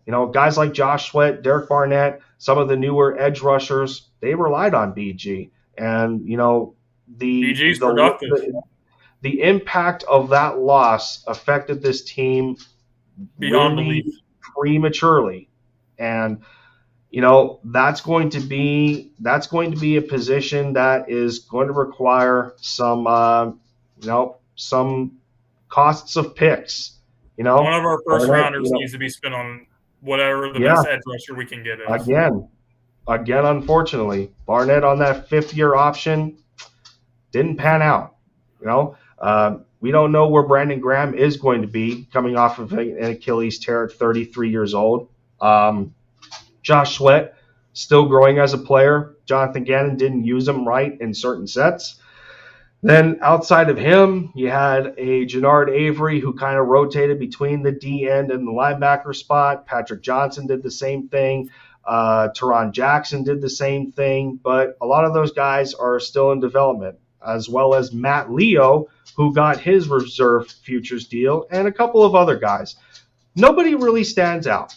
So, in order for a perspective of depth and in order to try and improve the quality of that position, what better way in adding in competition for the rest of the players that you have is to get a high-quality kid out of the draft, if that's the way the Eagles are going to go. So, yeah, defensive end is going to be, again, a position of need. You're right, absolutely. And I'm a big I like what I saw from the Georgia Bulldogs in college football this year. Obviously, their defense is pretty much what won them the championship. But the biggest thing, guys, is Nakobe Dean, that linebacker. Obviously, we got a huge need there, but pass rusher. I think a guy like Trayvon Walker would not be a bad pick at all in the first round, around the 15th, 16th overall pick. So, yeah, when I'm looking at the defense, that's definitely something that I'm checking out. And then there's another guy from Michigan who I cannot pronounce his name very well, but you guys know who I'm talking about. Also very productive. And, when we've obviously Aiden Hutchinson headlines everything for them, but, also very productive on the other side of him. So I feel like this defensive line needs another guy that's capable of getting 10-plus sacks. Once we do that, I think we're going to be set up for success because you got Fletcher Cox and you got Javon Hargrave in the interior that's going to make stuff happen. Even a guy like Milton Williams as a rookie who really did a good job as well. Brandon Graham. I forgot about him, yeah. He's been productive too. Josh yes. Sweat. So you add another guy that can really get after the quarterback, affect the run game as well. That's when we're going to say, all right, this defensive line is set. Next level, you got to get a linebacker. Nakobe Dean seems like a good fit. Kid from Iowa seems like a good fit too. Either one of those guys. And then whatever the best defensive back you can get, I think that's how the Eagles need to attack the draft. Spend all 3 of your first-round picks on defense, 100%. Yeah, sure. And, and it's the fact that your D tackles should not be leading that group in sacks. Like, you have to create some sort of consistent pressure on the edge to allow those guys more consistent open lanes to pressure the quarterback. And while and Hargrave was one of the I think Hargrave was top 3 in the NFL in pressures, him alone. And Fletcher. Yeah. and granted he's a substitution, but Pro Bowl is Pro Bowl. Okay, so it's whatever. But it's not to say that Fletch is not providing any contribution to allow Hargrave to produce at that kind of level. For what he's being paid, it still feels underwhelming, and barring what's going to happen with him still being in trade rumors, defensive tackle could use some more personnel maybe. So you're looking at some extra assets across the entire D line, but I still feel at this point, because of the depth issue at defensive end, that DE is going to be more of a priority over DT. Yeah, I totally agree. I mean, I feel like, the fact that when Brandon Graham went down, it affected our defense so much to the point that we could not get to the quarterback. We could not get there. We had when you look at 2020, we were close to the top of the league in sacks. We were one of the top 3 or 4 teams in sacks. This year, bottom of the league. So when you have that much of a drastic change from year to year getting sacks, it's a huge problem. And when Brandon Graham went down, it really, really affected our defensive line. It really affected the pass rush beyond belief. So we need to get another guy that can rush the passer. Josh Sweat, and Brandon Graham out there, whoever that third guy that we get is, that's what's going to take this defensive line to the next level, to where they're really going to be a lot more consistent. Yeah, definitely. And we're going to need the extra manpower, especially if this squad has to learn yet another new system. Barring the result of the head coaching vacancies, if Jonathan Gannon's going to be involved in that, especially with us knowing that he is one of the stronger favorites for the Houston Texans. But for us to continue on here and try and finish up with the defense for the course of the stream, I will put in one more reminder, ladies and gentlemen, and I think I'm a little bit behind on this because I usually tend to do like 3 to 4 reminders, and I think this is only the second one, so I'm slacking a little bit. But Bird brothers and sisters, this may be my channel, but the guest is valued just as much as I am. So again, Touchdown Talk would not be a thing without the contribution and dedication for people to take some time out of their day to come hang out with me and talk some Eagles football that we all love to do. 100%. So as easy as it is to give my channel a quick click, Philly Gyms is down in the description. So to make sure to return the favor in that regard, and give him a subscription as well, because that's just the way it goes when it comes to Eagles content creators. We love what we do. We provide good content, and there's really not much more I can say on it. But do keep on watch for the anticipated and major growth of the Gauntlet podcast for Sideline Sport. You're not going to want to miss any of that upcoming information. So, to finish out the defense, we're going to go to the what is the adjective that I'm looking for? Not the least appreciated position, but the least valuable position to this organization. A position that has not seen a first-round pick out of the draft since 1979, and would you know it, like everybody does, linebacker.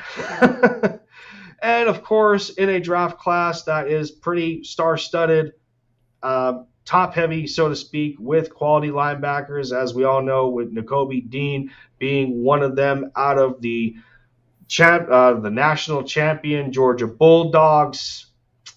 With 3 first-round picks at your disposal as ammunition, Howie, as as a lot of us have been trying to get it into his skull and hope that this is the decision that he makes and stop undervaluing the linebacker position. Get your defense some help and let us see some change for once, especially under a new regime in Nick Sirianni, where you have already gotten a great send-off from Brandon Brooks. And Brooks feeling that Sirianni has planted some great roots here, no pun intended. And fertilized. Yeah, and definitely fertilized. But that's always a good thing to hear in terms of a head coach and trying to make a name for himself. When you're getting the support of decorated veterans like a guy in Brandon Brooks, you're doing something right. So we can only rely on this group and the general manager and, well, the owner, because we have to include him, to kind of break the mold and put some value in a position that hasn't had it in a long time. When we know that second level has just been, without calling it disastrous, I'm going to be nice, underwhelming, at the most. So, is this the year to you, Jim, that the Eagles finally break this mold of not drafting a linebacker in the first round? And if so, who is that target? Man, it's a tough question. It should be the year, but will it be the year? Mm-hmm. History tells us the answer to that question is no. But it's kind of a no-brainer. If Nakobe Dean is there 15, 16, or 19, you got 3 chances to get a difference maker at that position. He's probably the best guy that we're going to be able to get. I know Iowa has a really good guy as well, but either one of them, and then if not that, other option is if other guys get brought up in trade rumors, if we can get a productive guy, looking at a guy like Bobby Wagner. Seattle's kind of going to be in a rebuild mode. Russell Wilson moves on. I think that's a guy that we could potentially try to go after as well. A veteran linebacker, but there definitely needs to be some kind of move that gets made to get a difference maker at that position. Because if not, then we're going to have the same result with this defense kind of just being the middle of the pack defense. We need a guy that can command this defense, call the plays on the defense, sideline to sideline, cover tight ends, running backs, has that speed, good instincts.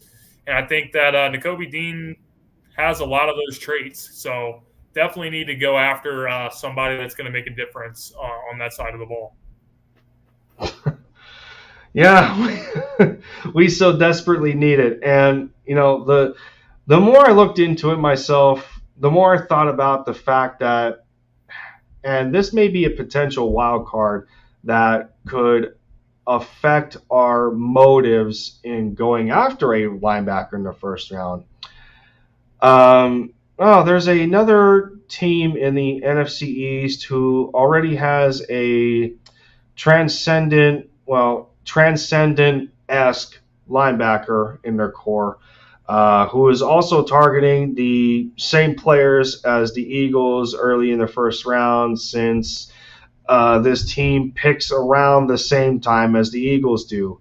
And they already have Micah Parsons, and they already have Jabril Cox, who they're trying to develop, and they may end up going and stacking themselves at the linebacker position.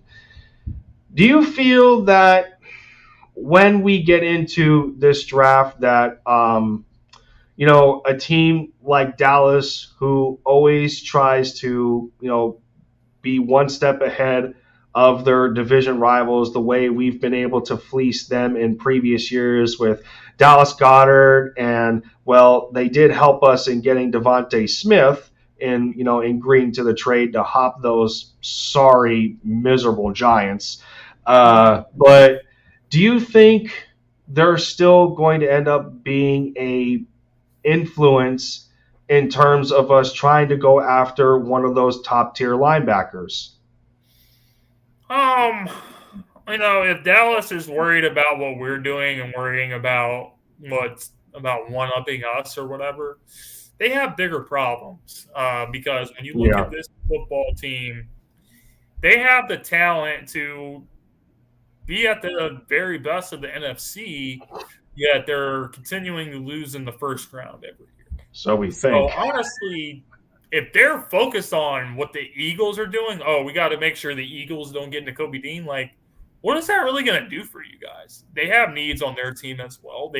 Michael Gallup is going to be a pretty significant loss. They've talked about moving on from Amari Cooper Mm-hmm. as well, or Jerry Jones is frustrated with Cooper. So they could target a receiver. They could do all kinds of things in the draft. And the Eagles have 3 chances to do this.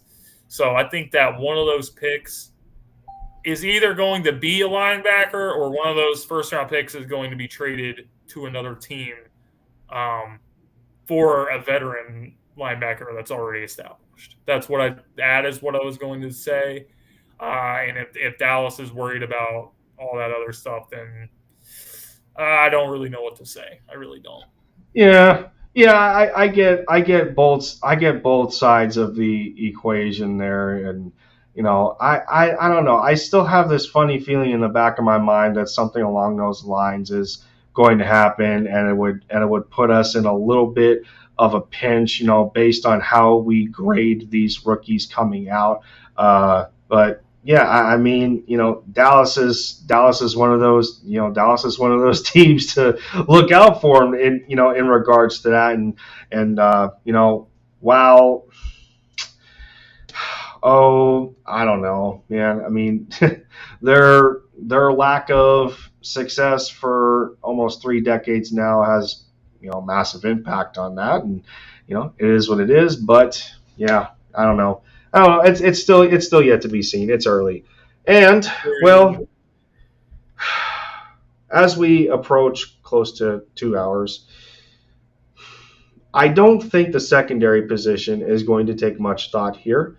I think it'll be relatively quick, being that we do know or have a good idea on what the Eagles need to do at this position, knowing that they already have their staple player in Big Play Slay, Darius Slay, getting a Pro Bowl at 31 years old.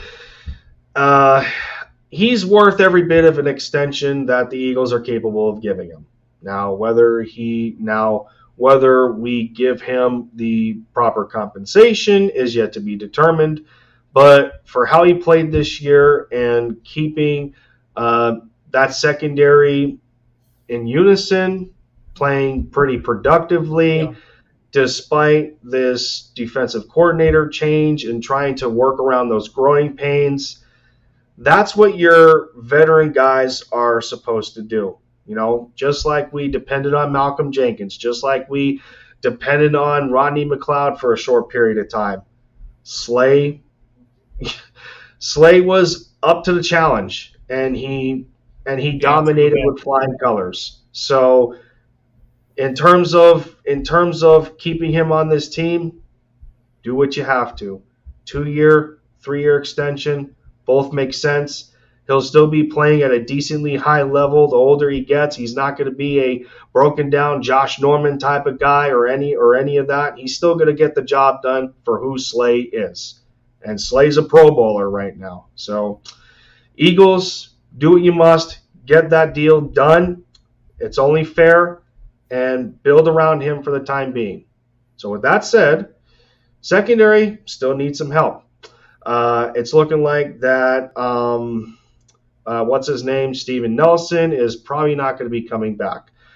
Based on his production this year, and we can call it what it is. Some people thought he was average. Some people thought he was bad. I didn't hear his name called all that often, not to the extent of a Jalen Mills or a Ronald Darby. So I think that's saying something. He did his job. Now, it wasn't at a high level, but he did what he was supposed to do. He did enough. Definitely done worse. Yeah, Yeah, we've had worse. That was my point. That was my point as well. I'm trying to tell other people that, but they didn't want to listen. It is what it is. I mean, But I'm not saying we still couldn't use an upgrade at yeah, no, at the current yeah, position, but you know, Leotis McKelvin, Byron Maxwell, Namdi Asamoah, Bradley Fletcher. Who's the other guy we had? Bradley Fletcher, Kerry Williams. You know, Nickel Roby Cole. um, I almost. Jalen Mills, Ronald Darby. Oh Even though God, Jalen Mills and Darby, ironically, were on the Super Bowl team the year we won. So Nickel Roby Coleman was just bad, absolutely bad. And Maddox had what a we very can good say, year in the slot position, but I feel like the Eagles really need another bona fide guy on the outside. And, you know, yes, I had seen a lot of mock drafts that has us connected to Sauce Gardner out of Cincinnati. Big guy, physical guy, strong guy. He can really bump these guys at the line of scrimmage. He would definitely be a good pickup.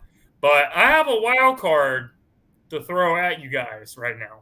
So your guys are paying attention to what's going on around the National Football League right now. The Green Bay Packers losing in the divisional round to the 49ers. All this swirling around the Green Bay Packers rebuilding. Aaron Rodgers is out. If they blow their team up, they have a guy who is a top 5 corner in the league in Jaire Alexander, who's in a contract year. And it doesn't really make sense for them to rebuild and give a guy a big contract and pay him as a top corner when they're in this position, and especially when they're over $45 million over the cap. So how are they even going to afford it, even if they wanted to?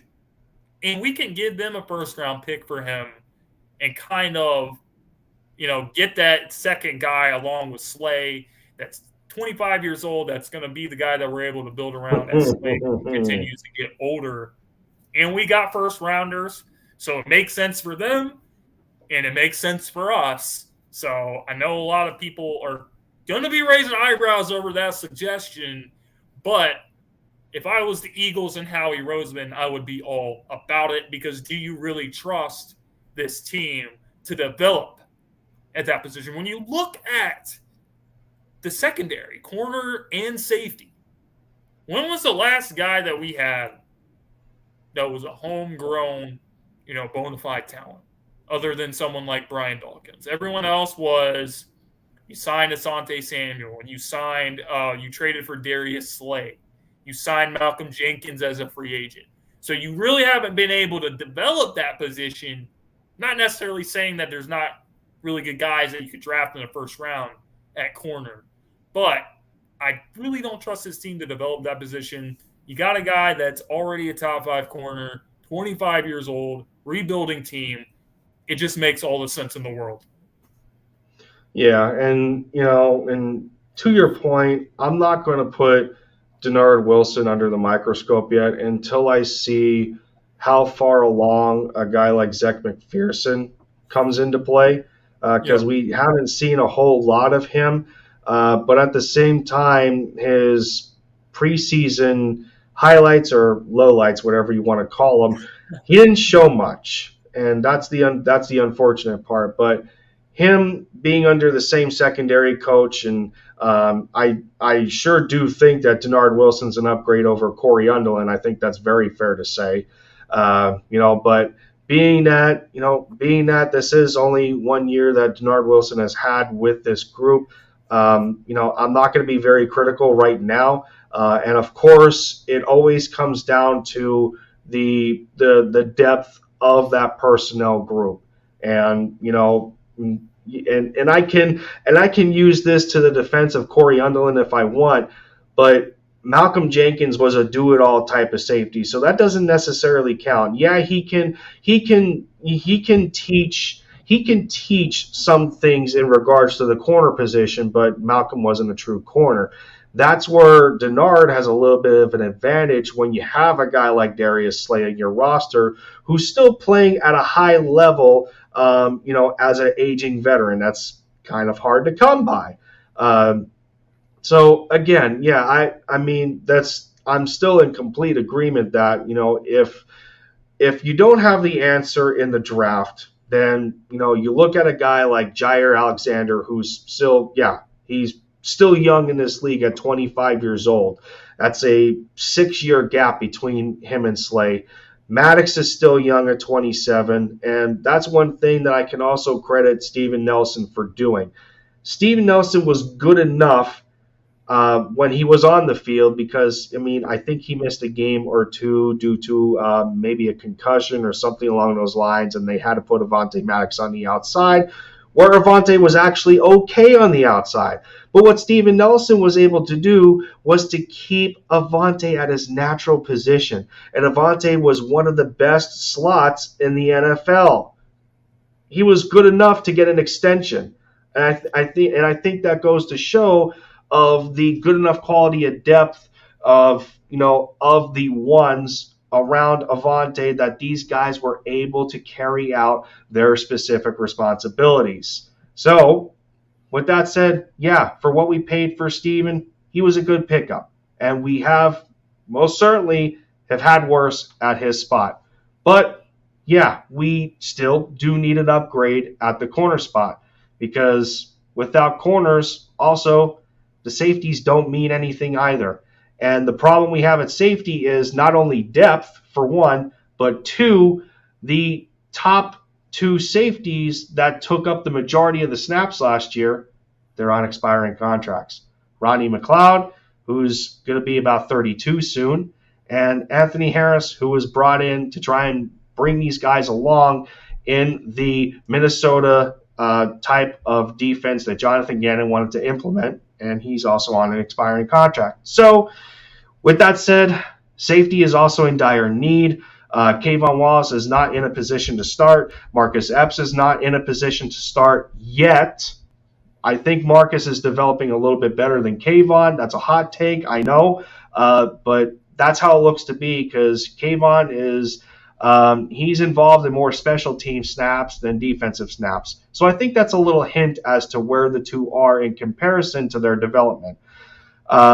With that said, behind them, there's not much but practice squad type of players that haven't been activated all year.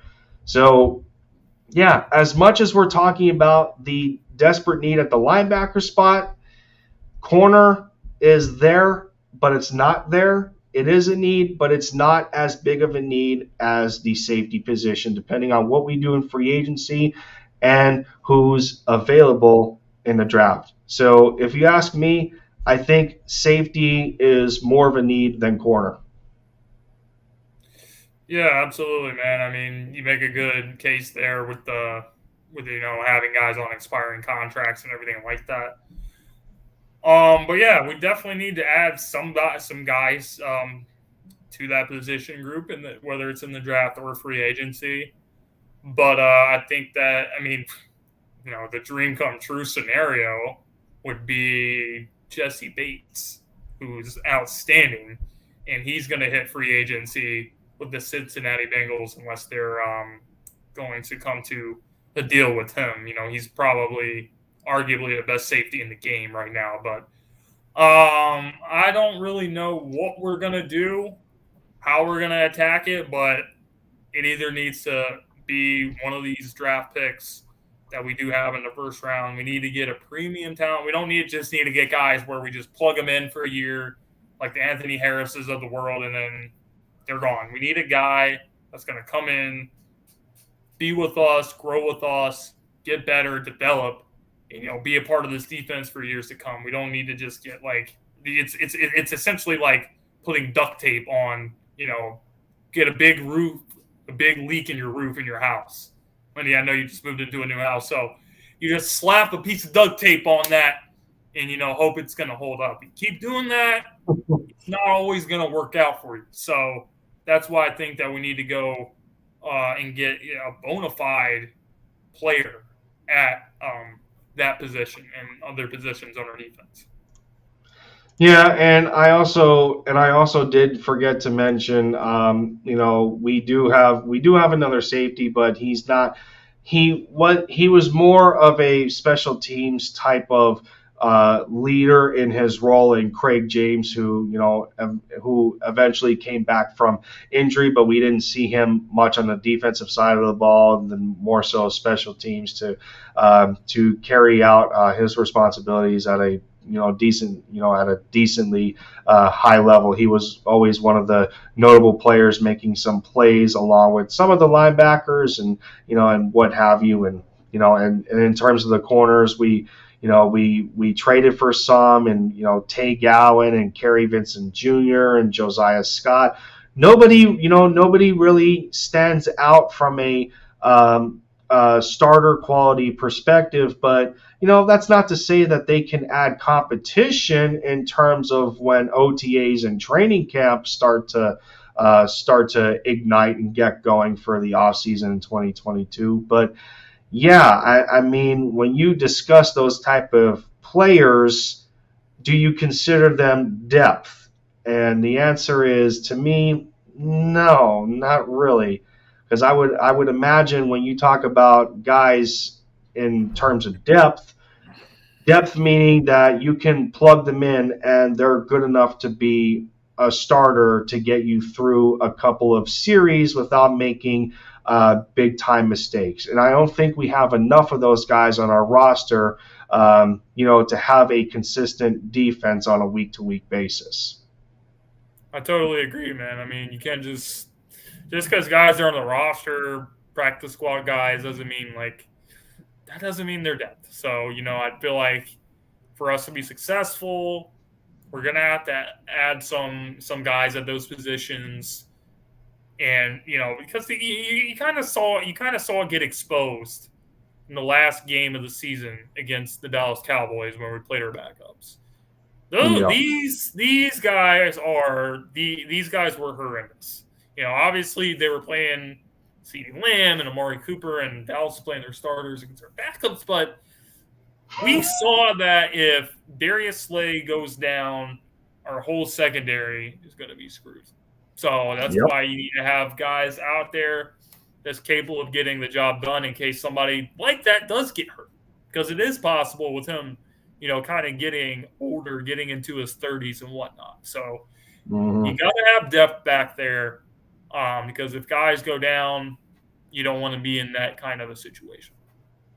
No, absolutely not. We don't want to be in a situation where we're watching essentially a preseason game where Dallas is trying to look high and mighty and dumping 50 points on a bunch of backups in our secondary. Yeah, no, we don't need to do that. We don't need to do that. But to help conclude and wrap up this show here, we'll do a quick breakdown again as to, what we went over. And, the consensus between Jim and I was the fact that, we're completely on board in seeing year 3 of Jalen Hurts in his development, just wanting nothing but the best for him, hoping that he continues to grow in, not only as development as a player, as a quarterback, but that development in a purpose of chemistry with his head coach and the rest of the personnel that surrounds him,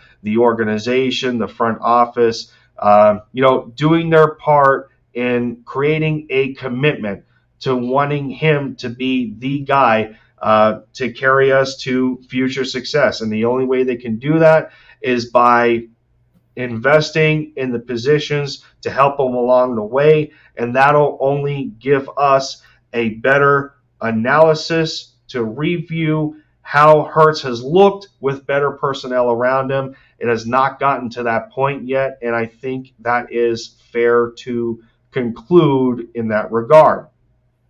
So we already know where we're at with the quarterback, defensive coordinator position.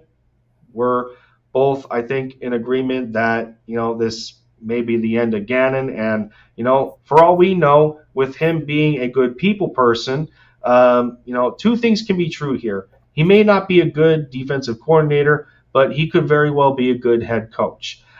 So maybe maybe this type of role just wasn't cut out for him. at this point in time, while there's a lack of experience in certain facets of the knowledge that he's built through his tenures of coaching. So we think that we could use an upgrade at the defensive coordinator spot, because I mean, if you think about it, Gannon could have at least used some defensive assistance, because I don't think the defensive line coach or whoever else was good enough to help him out, although Tracy Rocker is pretty decorated in terms of his experience and his age, and Denard Wilson is respected around the league. They need their own responsibilities to carry out. So, even the lack of a defensive assistant, at some times Jim Schwartz had Matt Burke, and, for a bit of time, it worked out pretty well. But the two of them went their separate ways, and, Burke, I think, ended up going to Miami, and Schwartz ended up going to Tennessee. So now we need to try and figure out what the best direction is in terms of defensive coordinator. You and I are in agreement that, as much as it hurts the players, we need to see a fresh start at that position of coaching personnel. And then we broke down the football team as a whole with the roster construction of the players, not only around the quarterback, but from the defensive line going out on the defense. I think we're on the same page with a lot of things in terms of position of need, the type of players that we need, whether it's a 50-50 type of receiver to take some of the stress off of not just Jalen Hurts, but Devontae Smith, that could do wonders for not just the receivers, but the quarterback, somebody that's been there, done that, who he can depend on.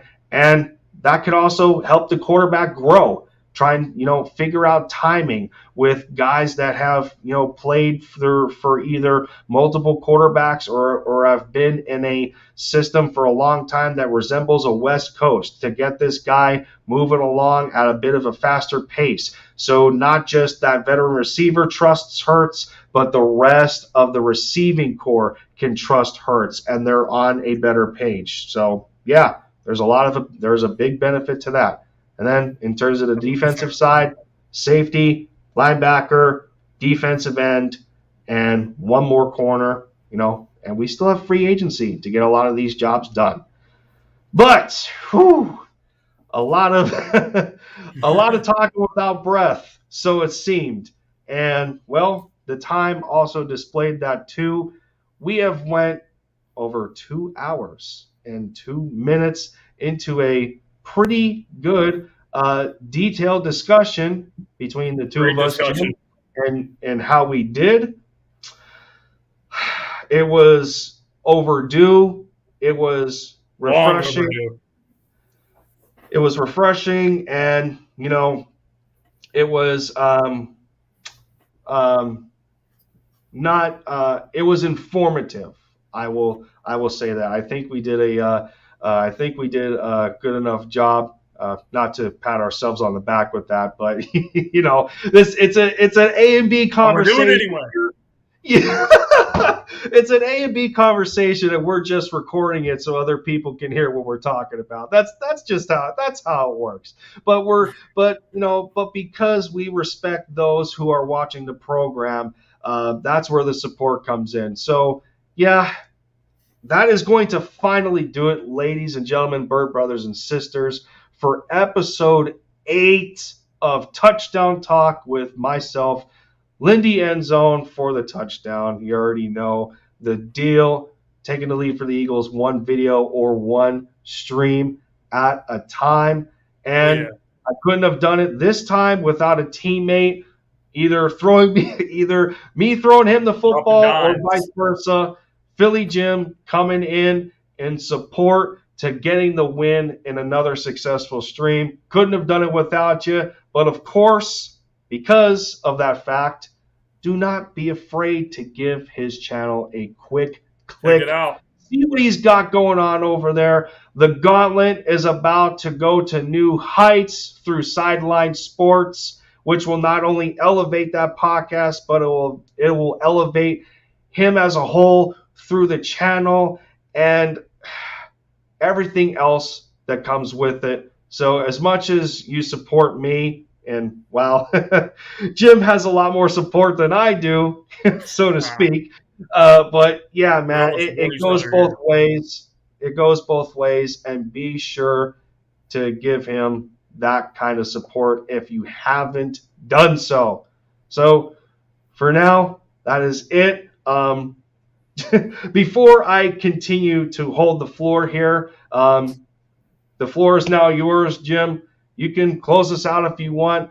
Shout out your channel the way I have, if it doesn't sound like a broken record. But we had a kick-ass presentation yeah, here. Man. Just want to say once again, like, thanks for having me on the show. I know that we've done some work together in the past, and it was great to kind of bring stuff back. And life happens sometimes, so obviously, both of us actually had to step away for quite some time during the season. But, with the offseason, both revamping everything, getting everything amped back up. So it's really exciting stuff. So I'm glad for the opportunity to be back on your show, back on your channel as well. And, like I said, there's a lot of Eagles content creators out here.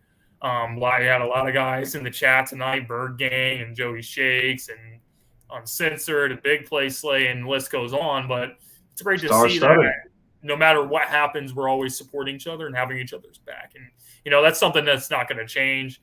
I know you're always going to have my back. I'm always going to have your back as well. And as far as with the Gauntlet guys, Saturday nights at 7 p.m., we do have some really big stuff that's going to be happening soon, some stuff that's in the works. So we will you guys will be finding out exactly what's going on with that.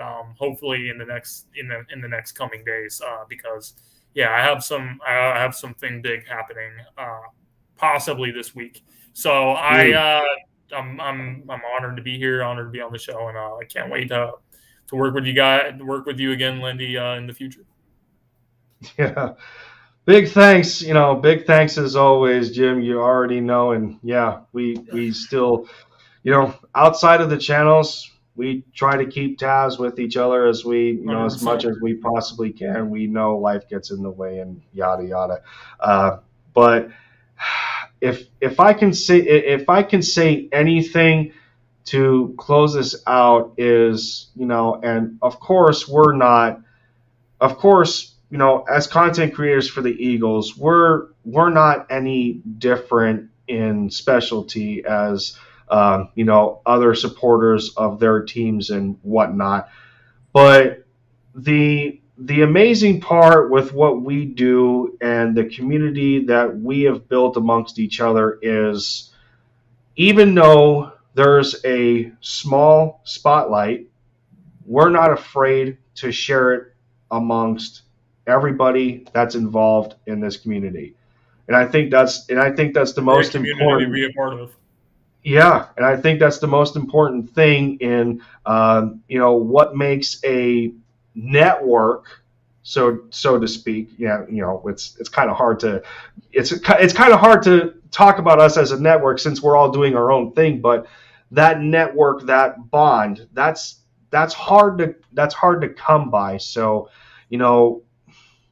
it's I feel like if all the Eagles content creators came together and we formed like one network of all of us, like it would be phenomenal if that happened.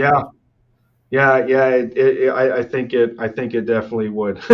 so long as there's not too many conflicting opinions, it might get a little crazy. It would have to be well organized to a fault, because we're all our own different people. But no, so we don't carry this on any longer. We've already dedicated a lot of time to this one, and if you just want to head right out, you don't gotta stick around or nothing, and go enjoy the rest of your night as I have to as well. I might be working overtime tomorrow, so I'm kind of on a time crunch myself. There is a Sixers game going on, I believe, so you're probably going to watch a little bit of that. But with that said, Bird brothers and sisters, that is the official end of Touchdown Talk, episode 8. Again, special thanks to Philly Jim for dedicating 2 hours of his time to come Thank on you here guys for and watching spend the it show. with me. Yeah. And as always, for Lindy Endzone scoring the touchdown like I tried to, flag goes fly, bleed green. Go Mavs, MFFLs. Shout out to the World Series champs, Atlanta Braves. Take care of yourselves, everyone. Have a good night. Stay safe. Stay healthy. See you next time. And bye for now.